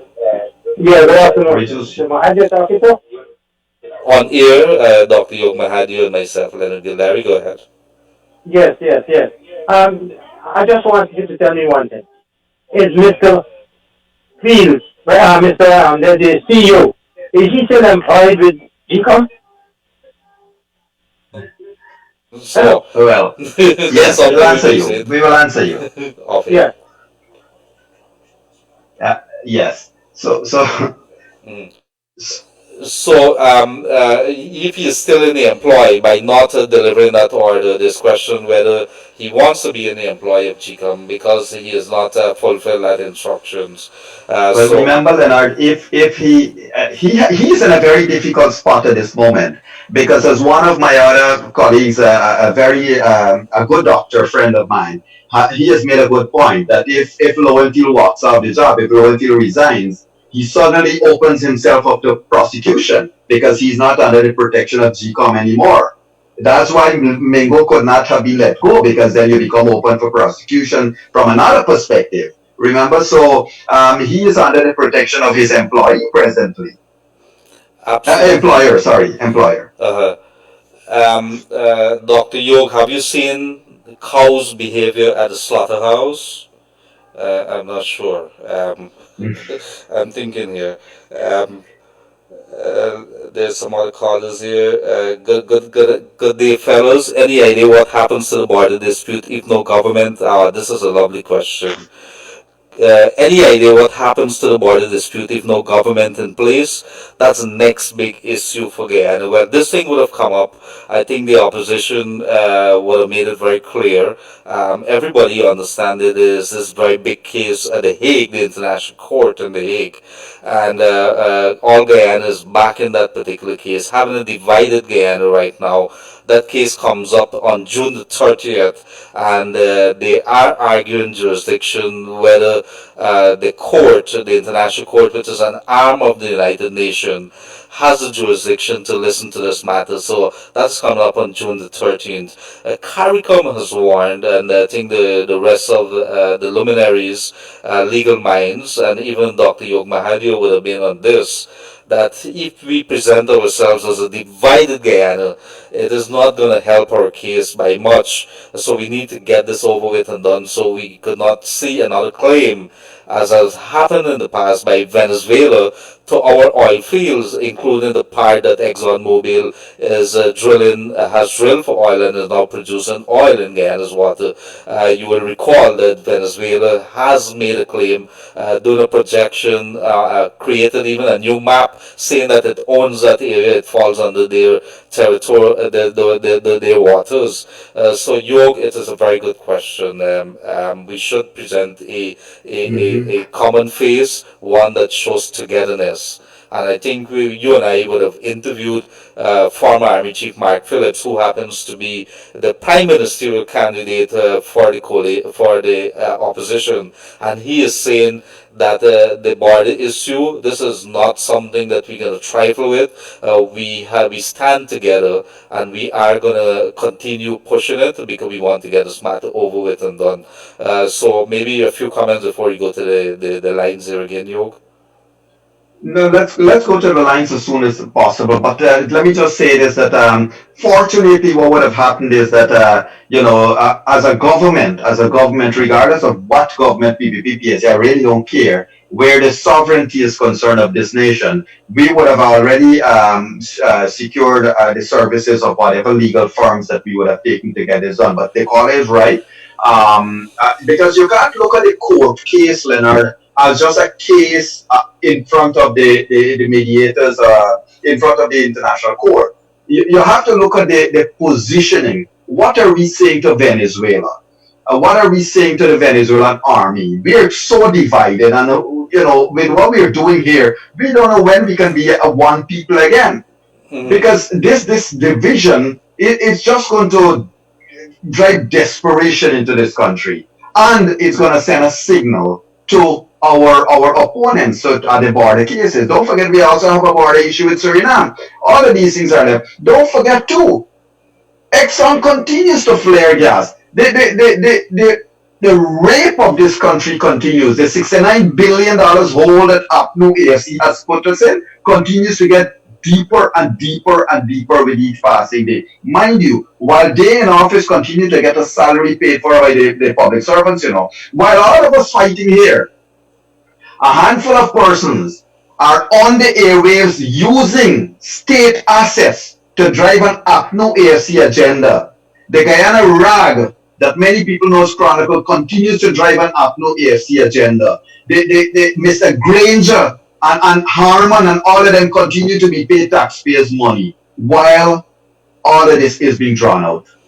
And Yog, there's a developing story, maybe on the sidelines here. You remember there's a lot of questions. The opposition especially has been raising questions about the uneven playing field when it comes to enforcing COVID-19 regulations. You know the regulation states very clearly, do not gather in crowds, do not, you need permission before you could do any kind of demonstration or any walks or anything. And in fact, no permission would be granted for that because of the COVID-19. This morning there were questions raised about people gathering, going up in team. And following that report, the police has put out a statement, and this is what it says, that the crowd in front of GCOM has been dispersed. I'm going to quickly read this. This is coming from the police force. Following the publication of the attached article early today, the Guyana Police Force wishes to categorically state that no permission was granted for anyone to flout the COVID-19 orders. This morning, a group of persons had gathered along Main Street, New Amsterdam, Berbice, in an attempt to conduct a protest march. The police quickly arrived at the location and dispersed the crowd, having been told by the deputy commander via loud hailer that they had no police permission to conduct such an activity. For the police were able to identify a number of individuals in the gathering, and summons are being prepared for charges against them for breach of the national public orders restriction. So the police are going to charge those persons, even those along not only New Amsterdam but in the Kingston area, who were gathered, and they're mostly have been identified here as APNU AFC coalition supporters who would have come out there, maybe directed there, and they're not being allowed. The police has dispersed them. And so this is very good comment for the police force when we talk about enforcement, Yoke. We don't want people to endanger themselves. Do not gather in any crowds. Allow the system to work. We understand the frustration on both sides of the table, not only from the opposition side, but from the coalition supporters also, Yoke. This is a story that I think people are not really saying it. Many of them have been told that they have that the coalition has won the elections, and therefore any other thing that's coming out contrary to that, they should not accept, and they're upset. However, the results that is coming out from the coalition, from the recount rather, has all disputed what has been that narrative that has been driven. What we do know is that the recount figures has shown the People's Progressive Party has a clear lead ahead of all the other parties, including the coalition, and therefore Irfan Ali has taken the presidency, and the People's Progressive Party will form the next government.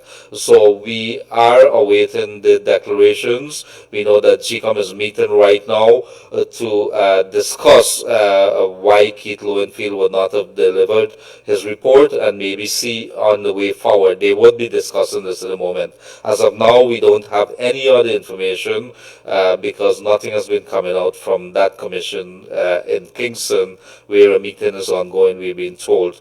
Yog is a very critical time, and I guess you would have called it this evening, room 592. We would have a very clear idea by then what would have transpired. What are some of the plans that you have? Because we have several issues to look at, including the uncharted waters in which GCOM would have been placed in because of that non-handing over of the report of Keith Lowenfield. Yeah. For room 592 tonight, we plan to, we had really hoped that that by now GCOM would have gone past the final report from Lowenfield. That has not happened.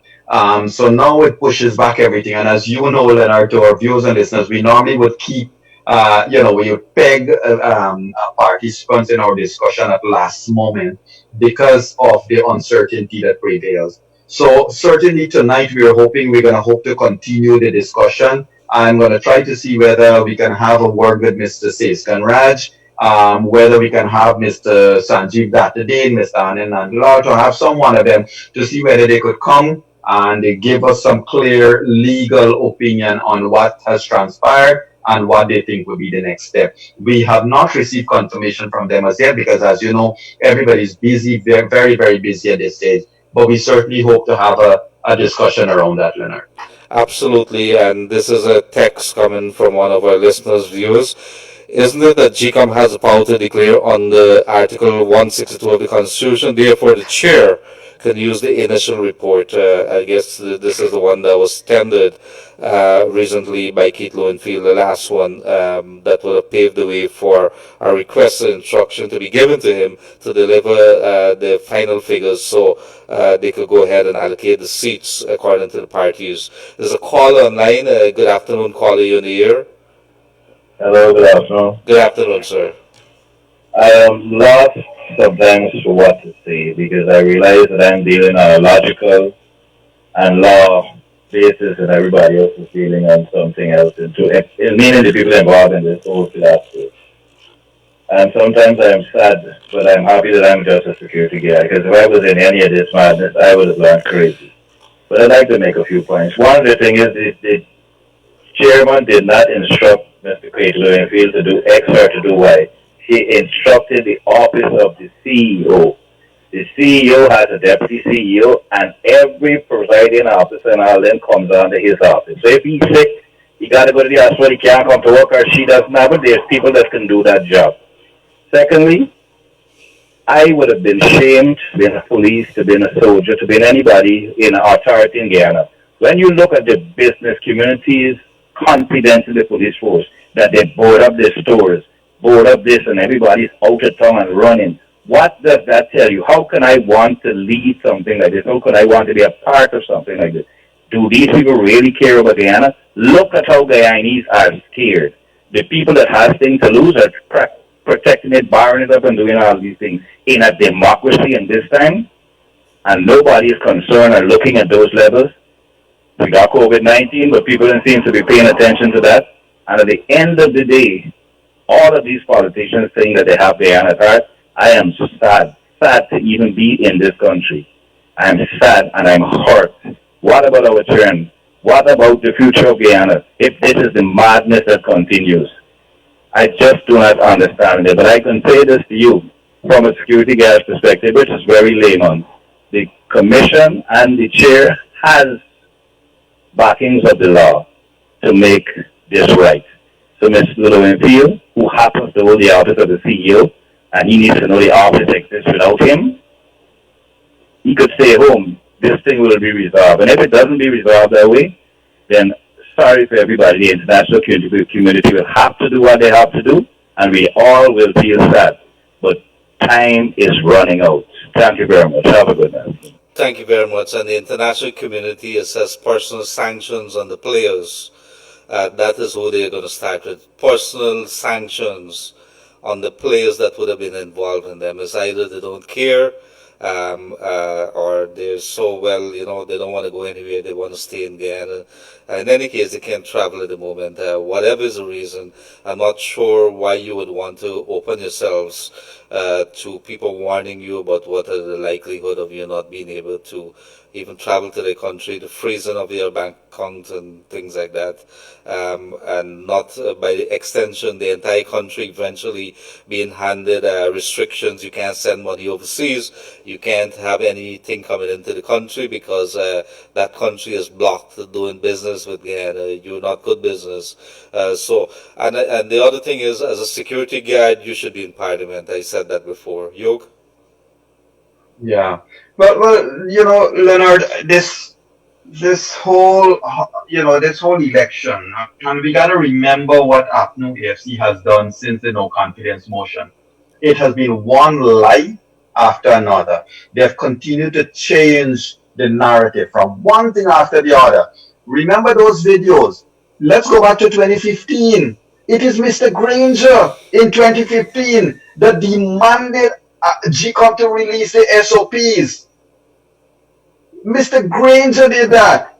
Mr. Raphael Trotman did it. All of these people who are now wearing the cloak of some paymaster, and that has to be that they want to preserve their jobs. And everybody, Leonard, in 2015, I too, if any decent person would back what is going on here, you have to question their sanity because the decency is lost. There cannot be a person of decency that will back what's going on. I want to take your mind back. So there was the no confidence motion. Millions of dollars, Guyanese taxpayers' monies were spent to defend APNU AFC right up to the CCJ. It's not the government of Guyana. APNU AFC lost power in the no confidence motion, and Guyanese taxpayers' money was spent. Right? Then you got onto other things. They stayed in power. They did everything. They start painting that massive. It's like the China Wall, the Great Wall of China that was built around the office of the president, spending taxpayers' money. They painted all the buildings of in this country green, spending taxpayers' money to propagate and promote APNU AFC. Brothers and sisters, it doesn't stop there. I want you all to remember this name, Cambridge Analytica. Remember that phrase. Some of these companies, we have to remember them. PPP went on one hand and they employed Mercury and paid $34 million. What did APNU AFC did? They went and they employed JJ and B LLC for $96 million. You know, Leonard, and when you question them, they said, oh, well, it's APNU AFC money that they use. It's not the government money. Well, APNU AFC should be taken to the court to have a full disclosure under money laundering laws. Where did you get $96 million from to go employ these people? There has to be so much must be called into question now. And then this Cambridge Analytica, don't forget, they have been sued in many countries for their sickening work. And there was a dispute of $1 million with the same incumbent government last year. So all of these things, a lot of things have not seen the light of day. A lot of things, because we were hoping they would do the right thing. But I'm telling you, as the strings are being pulled tighter and tighter, this last thing that Lowenfield is doing is showing that this set of people do not intend to give up power. And I want to see when Claudette Singh declares what will be the next play. Oh man, Granger should realize he could have gone out. He could have bowed out of power looking like an angel. He could have bowed out of power and be the elder statesman. He could have bowed out of power and be one of the better presidents, past presidents of this country. Now, he will be forever the headline of shame in Guyana's politics. He has beaten Burnham at it, I must tell you. Well, I don't know what else to say, but I'm hearing that the government commissioners, two of them, I'm not sure which two, that they have not turned up for the meeting, and that there is going to be a meeting called tomorrow by the chair. I have to see, we have to determine whether whether this has to do with a declaration. We don't have much details, but we're hearing that a meeting has been called tomorrow to discuss this. So there's two commissioners we've been told has not turned up. We're going to try to get some details on that. Do we have any details, Yog? No, I exactly what you say, that the commission now seems to be meeting tomorrow. What they will be meeting for is the main question here, because if they're meeting to now discuss what are they going to do, I just see this as a further delay. I'm sorry to say it, but this is how I believe it is. Look, Lowenfield has received notice that a motion will be filed. Right? There's no injunction in place. The court has not issued an injunction. And I don't know if the notice, based on what I'm seeing, the notice doesn't even have a date. A date of injunction or date of filing. Yeah, for example. Sorry. Yes. You know, and those are the things that are important. But now we hear the commission is going to meet tomorrow. Meet for what? I guess we'll have to wait word from Mr. Sesganraj, and we can take it from there. But it is a continued agony of the people of Guyana. Absolutely. There, Yoga. So we go back to the phone lines again. Good afternoon, caller. You're on the air. Yes, good afternoon, caller. You're on the air. Hello, good afternoon, Mr. Gildarie, Mr. Yog. Oh, yes, good afternoon. God, my. Oh, I tell you, this is really advantage. You know, I want to say, if the opposition that was in the place of the AP and USC, how they would take it. That's what they're doing, but how they would take it. Moderation would have happened in Guyana. But God is sleeping, you know. God is sleeping. Every rope has an end, and I would tell you, shame, shame, shame, shame, shame. This is well planned. This is well planned since yesterday. This is a planned thing, and this is bluff. But I would like to see the movie when it comes out, when they put it out. I would like to watch it. Are they going to make a movie? I didn't know that. They're going to make it. Well, Leonard, let me also say this very quickly. Look, the truth is what you said earlier has very, very, very important implications. The population needs to know that two of the, as you said, was it two? You said two of the APNU AFC commissioners did not turn up to the meeting today, or did not turn up for the meeting, which means this was clearly planned beforehand. And, you know, even if Lowenfield had gone to tender his report, GCOM would not have had a quorum to have a meeting. Let's get this straight. So this plan is clearly there. Even if Lowenfield had tendered his report, GCOM would not have had a quorum because the APNO AFC commissioners did not go to the meeting. So to answer one of our viewers, why GCOM did not then proceed to have another meeting this afternoon, I think their regulations state that they would have to, 24 hours later, they will have to convene another meeting. And if the persons insist on staying away from the meeting, the chairman will have the right of going ahead. Because then, then she can go ahead.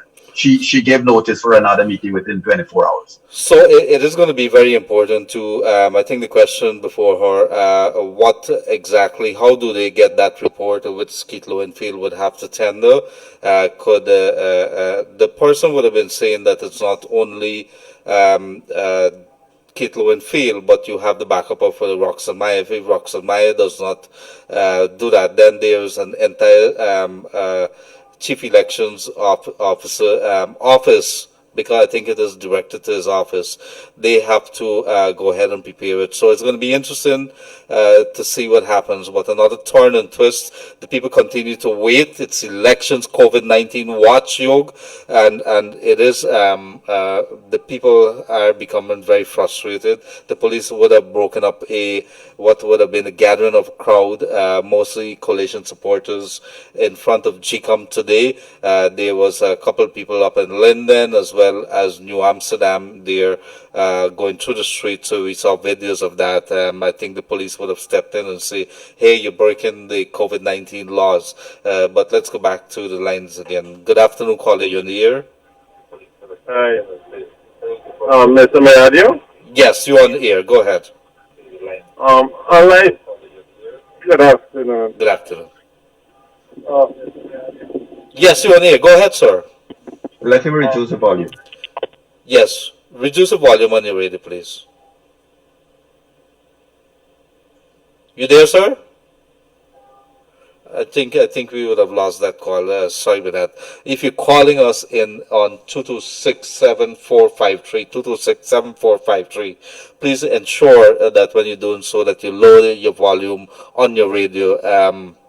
It sends a terrible feedback here. So there's another caller in the air. Good afternoon, caller. You're in the air. Hi, good afternoon. Good afternoon, sir. Leonard and Dr. Yog. Yes, sir. I want to express my feelings as a Guyanese. I'm very, very frustrated at this time, and I think the Guyanese people are very frustrated. We are sick, we are fed up, we are tired. How long more must we be back and forth and pedaling, waiting on a man like Mr. Lowenfield and the commissioner, which is Mr. Alexander? I would address them as Mr. Alexander and the others who are there to steal and thief this election. I want Mr. Yog to answer me a question with all respect. I'm begging Dr. Yog. You know how this APNU operating is like you own a piece of land, Leonard, and you have a transport for it, and it marks in your name, Leonard Gildarie. The APNU and Harman and all of them are behaving like Guyana has a transport, and this transport issue in the name of David Arthur Granger and Joseph Harman. How long does we the Guyanese must be able to tolerate and put up with this nonsense? And Gladys Singh as a chairman, she has to make a decision, a rightful decision, because we can't wait on Louisville. Louisville is a thief and a crook, and he will not turn up there because he's siding with the PNC and the APNU. And we cannot play this game and wait no more. And the APNU supporter is going out there to protest. Nothing is wrong with them. So then what happened with the people who elected Dr. Irfan Ali to be the government? What will happen to those people when they will be in the franchise and their vote will not be valid? I would like Dr. Yog to answer me the question. I want to know if Guyana has a transport and it's issued to Granger and Harman and his cabal and his bunch of thieves that is now there don't want to give up. Thank you. Thank you very much, caller. Yog? The caller is right, and that's that he's expressing all the frustrations that everybody else has. But caller, you know what? One thing we can be assured of: the world is on the side of the people. And fortunately, these are not the 1980s. Fortunately, we have seen that all of the international community is now speaking out, and they have been standing up to say, let the will of the electorate be followed. Yes, we know that dictatorships are a possibility, but we also know that, two wrongs wouldn't make a right. We also know that we have to preserve peace, we have to preserve quiet, and, sir, if we don't let good sense prevail and use our good sense to ensure that peace and quietness and law prevails, then maybe somebody's just waiting for exactly that. Somebody's standing there waiting for people to come out and be aggrieved and to start protesting. Don't do it. Don't take the bait. Do not fall for the bait. We are frustrated. Do not fall for the bait. I want to remind you, Moses Nagamoto criminalized this entire country. As yet, the police cannot complete an investigation into the officer that shot those people in Berbice. As yet, those things are not completed yet. Granger and Nagamoto have been on airwaves and said these people are criminals and blah, blah, blah, blah, blah. I don't want to get into that now. My point is, somebody there is setting up the people of Guyana to do exactly what the caller is saying. Let us not fall for that trap. Let us not fall into the bait. If there is a time to not protest, it is now. Let us allow the leaders that you guys have selected and voted for to make their play, but let us ensure we do not forget this. When the time comes for us to speak up, let us speak up. Let us speak out. But let us not fall into that trap that is being set presently for us to come out and engage in any marching or any protest. That is the trap. That is what they're waiting for. Do not fall for it, brothers and sisters. Stay home. Stay home. And Kaicho Radio and Glenn Lal and Leonard Gildarie and yours truly, we will play our part to keep you informed. Stay home. Don't fall into that trap. Thank you very much for that call, Dr. Yog Mahadeo. Elections COVID-19 watch here on Kaicho Radio 99.1, 99.5. You can also get us on Kaicho Radio, Facebook, YouTube, or Kaicho News Online. You click the icon there and you could be able to hear us.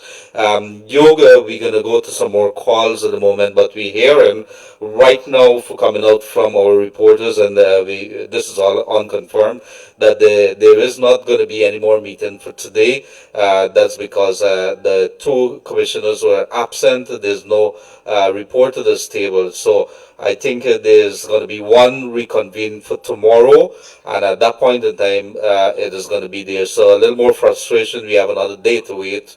While this elections 2020 continues to play games with the people of Guyana, few politicians continue to hold ransom the people of Guyana because Keith Lowenfield has decided that he is not going to comply, and a couple of commissioners decide they're not going to turn up at a very critical meeting. More games. We have to find out who the two commissioners are and we are going to have to report on that. So we are waiting on those details as we come by. So there's not going to be any more meetings for today. It's going to happen maybe tomorrow 1 o'clock. We're waiting some confirmation on that. And so that's major breaking news there for you, the people of Guyana who have been waiting impatiently, frustrated for a resolution, a swift resolution to this entire affair of elections 2020. There's a caller online. Good afternoon, caller. You're in the air. Hello. Yes, good afternoon, caller. You're in the air. Good afternoon, Good sir. afternoon, ma'am. I want to say one thing. I am in my 50s, and I've always supported parties in this country. But what I'm seeing here is a racial divide. And one person wants to hold the power and say, I've won, although they did not win. But I think the people of Guyana should speak out. And what you guys are doing is a very good program so that people can stay home and they can still air their little problems they have, their little voice, right? But I think that I felt that when we look at the young people who we want them to be someone, I don't think like the older folks. When we look at them and when they see older people like the President, Mr. Granger, behaving in such a manner, would they have respect for older people? I don't think so. Thank you very much. Any other point, I caller? don't think they would have any. And some of the leaders in this country, where are the religious leaders? Are they all gone into hiding? They need to voice their concern. Some of them are in the same cloak, sheltering, for positions or for whatever. They need to speak out. The Muslims, the Christians, all, and the Hindus, all religious leaders need to speak out, and we have to keep praying. And you guys do a very good job. Thank you very much, dear ma'am, Thank you. thank you for coming through. Frustration, and of course, we are on. It is June the 18th, 2020. It's 107 days or 108 days, Yog? Oh, it's a lifetime, Leonard. It's a lifetime. You know how many babies were born in these 100 days? And how many, unfortunately, how many people who voted in these elections would have passed away and not see their rights respected? You know, it's amazing how many of us would now have been depressed and sick and you know, Leonard, there are people over in the US wants to come home. They're living on the streets and the government is not doing what it has to do. The squatters in government not doing what they have to do. Mr. Granger, be a man, my son, and concede. My son. There's a caller online. Good afternoon, caller. Hi. Yes, good afternoon. Good afternoon. I'm calling from Barbies, and I have some concerns. Yes, ma'am. Yes. I would like to know that why Mr. Granger don't step down. If he proclaimed to be a man of God, why he don't step down? Because we know a man of God supposed to know the right, and he know that he's been defeated. Why not step down? Another thing is the Christian community was praying during the election time, and all of them know that the AFC have to lose the election. I want them to come out as a religious body and tell Mr. Granger and his team that they have to step down, because right now they hold the whole country in hostage because, you know, we don't know what to do next. Thank you. Thank you very much, dear. And hello to Barbies. There was some rains this morning, and you guys are very happy for those rains after some dry period early this year. Yog, and you've seen it coming from all over the country. People calling us from all over, not only in Georgetown along the East Bank, but on the Essequibo Coast, Barbies. Overseas, we would have received calls from in the islands, Guyanese living in the islands. New York, we have a lot of New Yorkers watching here, Guyanese people living in New York. Toronto, as far away as Norway, in Europe, England, people have been logging on to us, and they are paying very keen attention to what has happened in the elections 2020. And you know, Yog, I did raise the issue a little while ago, 107 days. I think we keep forgetting since December the 21st, 2018, this country literally came to a halt. Very little thing were being done. We started probably campaigning elections. Very little attention was paid to the administration of this country. We would see some of the effects of that when we look at our balance sheet and what is happening. The exports are telling us that there's very little in the kitty jar. The government, the Minister of Finance, Winston Jordan, would have come out and said this is absolutely untrue. What is being painted out there is not true. So we have a couple of other things that is happening on the sidelines. Very little attention being paid to that. There's a caller in line. Good afternoon, caller. You're here. Hello, good afternoon. Good afternoon, sir. I'm listening to your program. Yes, sir. Could you lower your volume on your radio, please? I'm listening to your program for a couple of days now. Yes, sir. I always listen to all the political programs and all what's happening in our country with politics is concerned. Because people say that politics is a dirty game, but I say that politics, you see politics every day, and you know what's going on in our country. It's very sad, but you know what has happened? Our country has lost it so long ago, and you know what people are failing to realize? As I say it every day as I walk the road, as I mingle with Indian people and black people, as we call black people of African people, I say there is no race in it. There's so much hate in our society. And that is the result of what's going on. You know, we always the PPP should be voted in. I believe whichever one should be voted in. But you know what the sad of this? Go ahead. But you know what the sad part of all of this? What is it? People are forgetting. I lived out in this country 25 years. And if I remember, I came back one time in 2001 here. And I actually trembled at what was going on in this country because I left here in 1982 and I thought Bonham was bad because the election was being rigged. But you know, I was not so aware of that. But the point is this. It's not that the election, I said she was not being rigged. You know, I heard somebody say 28 years of Bonham, but I don't know what 28 years of Bonham. I know what 19 years of Bonham.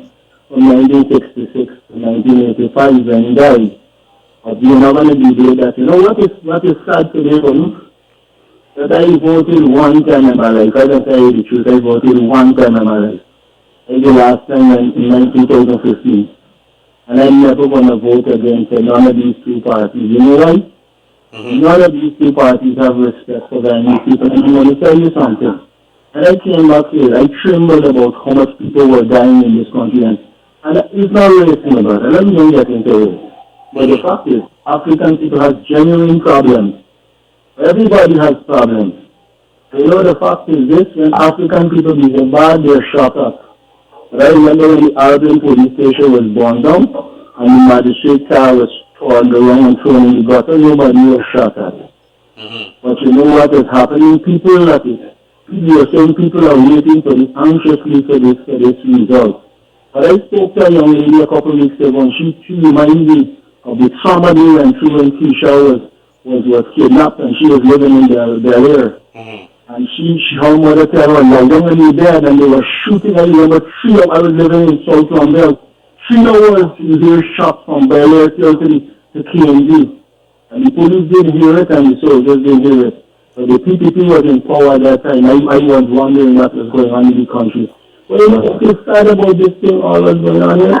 When people are saying PPP should go in, I am not saying who should go in, boy, because at the end of the day, we all going to go home. As somebody said it, we can die and go just now. I might die and go just now. But you know the sad thing?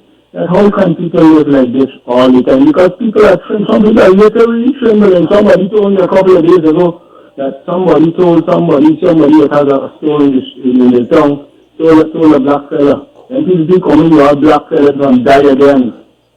So some people have been terrorized when they think about PDP because PDP were there and their own minister were killed. And I heard Mr. Gildarie saying The police know who killed the man. All right, so let's don't go down that. We don't want at this point very sensitive things. I'm talking about the fear in this country, what people are going through, you know? Yes. You're talking, we have to face things, that's how it is, you know why?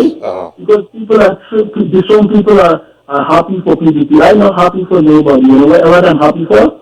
I am happy for a political party. And you know what I was saying? Why don't people vote for one of these small parties? Because these two people are showing us their color all the time. But everybody saying if I don't vote for PDP, Apple is going to win. And if I don't vote for Apple, PDP is going to win. Thank you. They're like between a rock and a rock. A rock and a rock. And a hard place. You're between a rock and a rock.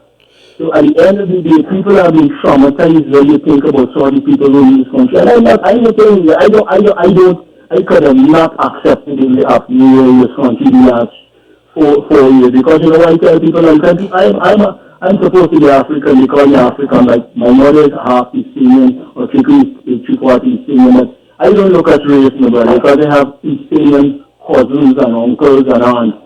Because I never believe in race, I believe in respecting each other. And that's what we have lost in this country. If you look in our country here, every part of this country is destroyed. It's after a man come from China and we are living in Italy. I love Guyana, man. If you do anything in Guyana, if I was in China, man, I just do a little thing and I had me in the jail for a whole month. If I do anything in Guyana, I get the money. I want 5 months in our event, I didn't even go in the jail. All right, thank you very much, Jay Caller. Let me just say this. But you know what you want talking there? Yes. Let us talk and remind people that when they come into power, they must remember that they have to deal with human beings in this country. And you see what's happening in America? Because a man knelt on another man's neck.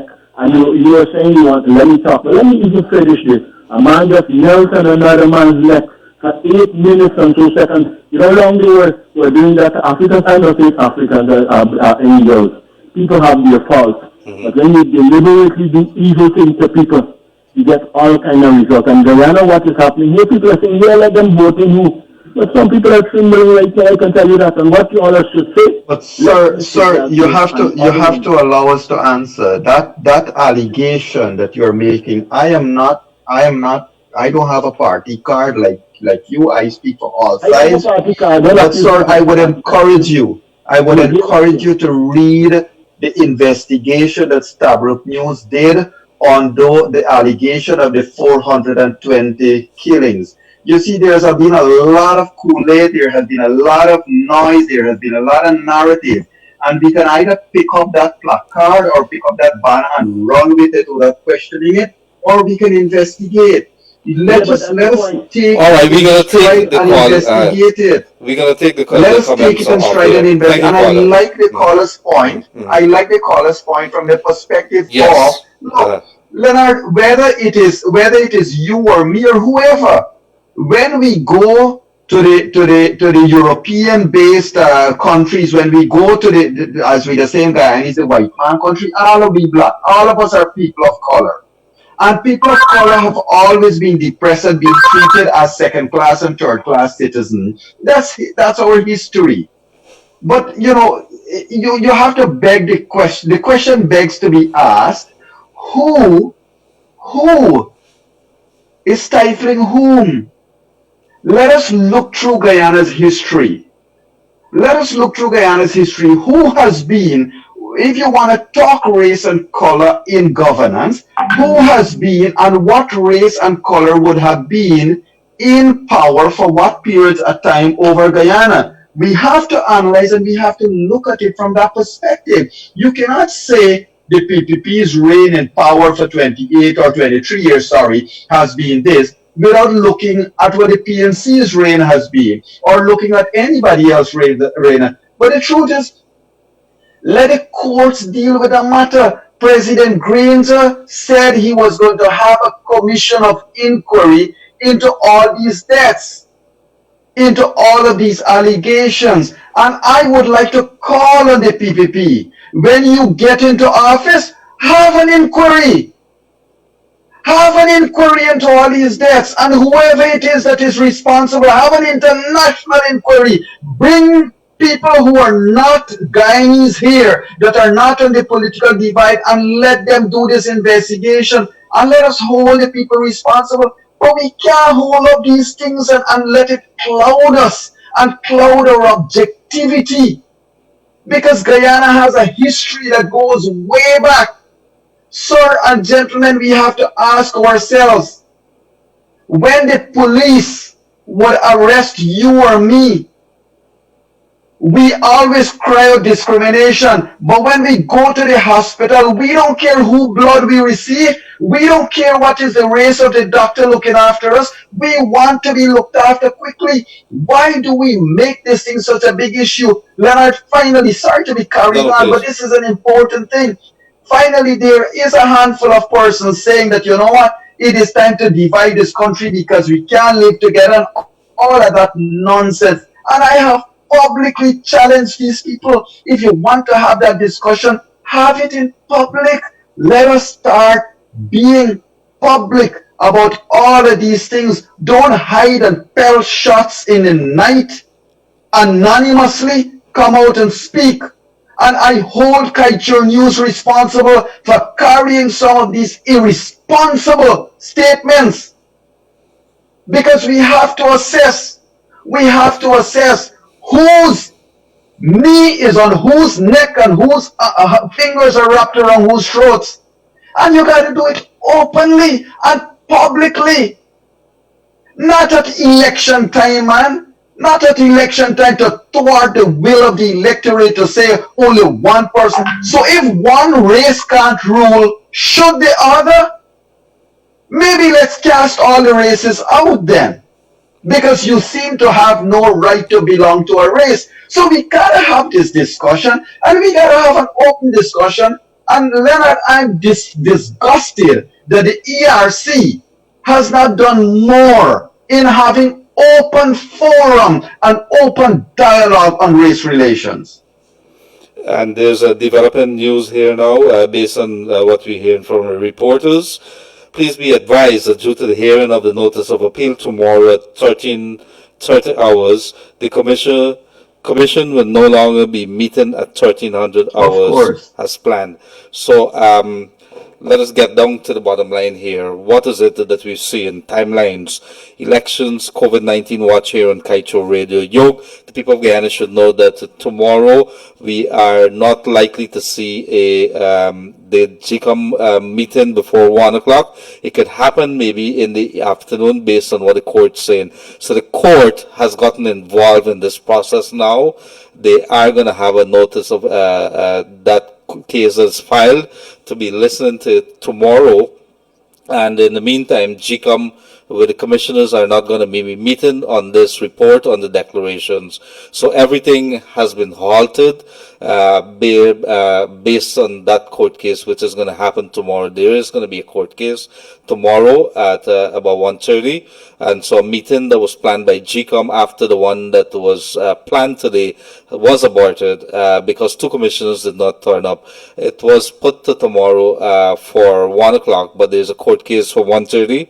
That's going to be tomorrow. So that is a major breaking news. We Guyana waits. A little more frustration here. So we asking you to bear, let the process go through. And I know that there's going to be a lot of anger and emotions with the people. Somebody says here, Yog, and I try to put it before we head to the phone lines again. When I was pregnant twice and gave birth, I did not feel as upset as this. I feel like vomiting out of my stomach. How can I feel? My human system is confused. I'm feeling mentally drained, and this is coming from a lady. There's a caller online. Good afternoon, caller, in the air. Hello, good afternoon. Good afternoon, sir. Yeah, like how low and feel run away from the work, right? And they had two other commissioners. The chairman, if she could have get Myers to do the work, but Myers have to be there to do it like from in the morning to the evening because she can't go home. If she go home, she won't come back too. So they have to have she there to finish the job and then declare on the election. What do you think about that? Well, I'm not sure why we should be forcing people to do this or using all kinds of different ways to cause people to be on the job. That for me is the big story here, and it is really I'm not sure the emotions here that people are saying that they are displaying. It's really, really difficult. I'm not sure how to answer that one. Yog? Because I heard the news that just now, they say Corbyn was there this morning, and then he go into his driver, and he drive away. So this thing was well planned. So now you're going to the court there, what the court going to say. I know GCOM have their own power. I know if you could tell me a little about it. And the chairwoman should do the best thing. She knows that she's under pressure. She has to try and do the best thing. All right. Thank you very much. Yeah, and then what I've seen too, right? These guys don't want to come out from there. They so love power and don't want to come out from there. So they love this money. More they see the money, more they want it. All right, then. Thanks, Wally. Thank you very much. And I think I'm going to give you to Yog there. But as of now, these are some gray areas that we are in here. We don't have any idea. This country has never faced such a situation like this before. In fact, we don't believe that the Caribbean and the rest of the world would have faced a situation like what we have been witnessing since March 2nd, 2020, and the world would have been watching. We would have had international observers, we would have had ambassadors there, high commissioners who would have been there, and even regional leaders, and they watched flabbergasted at the developments, and we would have seen reports that's coming out that made it very, very clear that this thing is totally unacceptable, that what they would have seen there would have deeply shocked them. And even when there was a recount, there was every attempt to frustrate the entire process. But over to you, Yog. Sorry, Leonard. Yeah, the callers, look, I know everybody's frustrated, but, every citizen of this country has a right of access to the courts. We are frustrated. We are, I wish to say this, Leonard. I think I said it before, but let me repeat it. There obviously was a backup plan. So one was to have this motion filed, and two was in case the motion was not filed, or in case the notice did not get to a thing, then the convenience of commissioners being absent was the backup plan. We saw that happen. And I think you and I said this a week ago, right? We said it a week ago. Yeah. So, tomorrow, now that case will be held, we have to allow the court to do what it can do. And the worry, of course, for everybody is how long. And the question we have to now ask ourselves, for what purpose? Because if all of this delay, and every one of our lawyers and the international world, the world at large is telling us that the pathway is getting narrower and narrower. Everybody's APNO AFC is trying everything under the sun, but with each passing day, it's just getting narrower and narrower. How much more can they do, and how much more can they go? So this is the last straw. Hopefully, Leonard, a week ago, you and I did indicate to Mr. Anil Nandlal that whether there was this possibility, and we didn't get anywhere with that discussion then. I would certainly like to ask him his thoughts now, and we're going to look out to see what we can get in room 592 tonight with regards to all these permutations. Absolutely, Yog, and we should get some legal persons here to have a look at that in room 592. So we'd have to look. So what is it that we had today? Chief Elections Officer Keith Lowenfield, in a wrap-up, was mandated, ordered, instructed by the GCOM chair to hand over the report, which would have paved the way for declarations. At the last moment, he said that he was served with a notice, or it was reported, rather, because we don't know where Keith Lowenfield is. It was reported that he was served with a notice that a court action has been filed. It is not an injunction, it's just a notice, and so he would have used that not to submit the report. But on top of that, there was two commissioners on the coalition side who stayed away or who did not turn up for a planned meeting at 2 o'clock. So that in itself derailed the meeting today. There was a meeting that was planned for tomorrow 1 o'clock. Now we're hearing that 1:30 the case is going to be heard. So therefore the meeting of GCOM cannot be held. So it's all happening.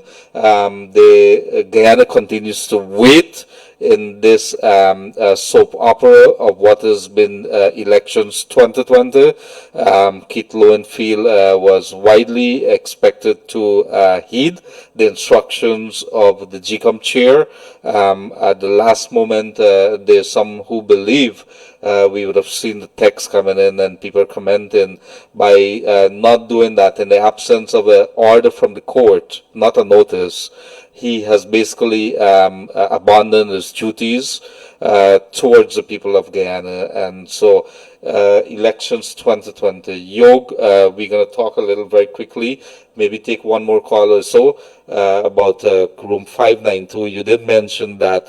Well, what are some of the big things that we could be talking about tonight other than the legality of what or the unlawfulness of what Keith Lowenfield would have done?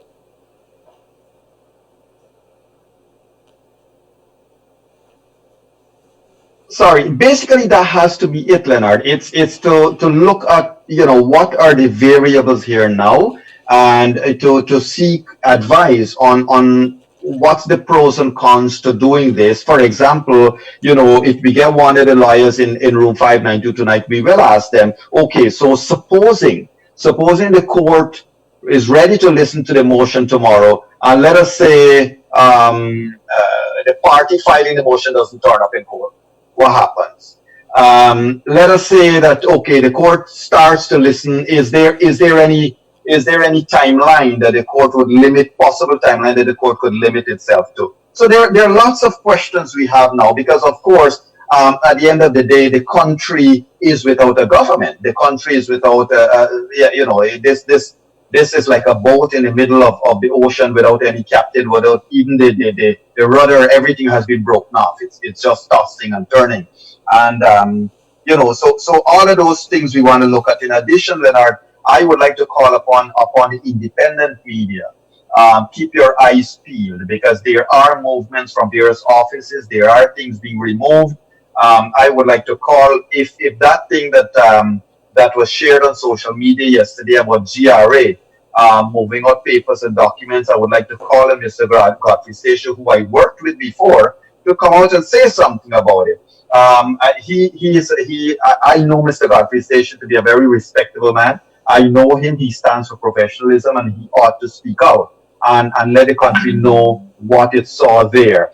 But let us see what we can get for tonight. But certainly, Leonard, we are looking at having a real intense discussion in room 592 tonight.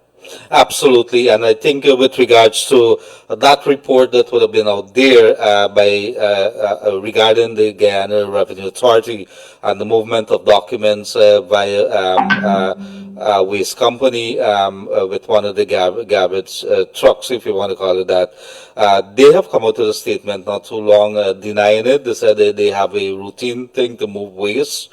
And that would have been the case in this particular case. There's nothing to be suspicious about. We're probably going to place it on Facebook, but they have issued a statement denying that there's anything wrong with that. They just say it's a routine operations of the GRA on Camp Street getting rid of their waste, and it's not just dumping of documents has been reported in some quarters.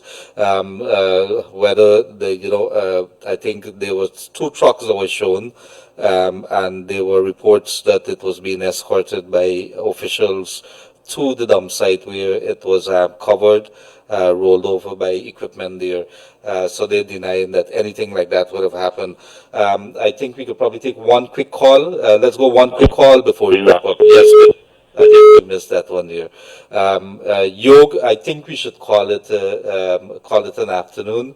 We're going to be back this evening, 7:30 sharp, room 592. Dr. Yog Mahadeo leading the way. It's going to be a very critical time, very legal things we're going to be discussing on what Keith Lowenfield's actions, the implications of that, not only on himself, but on the way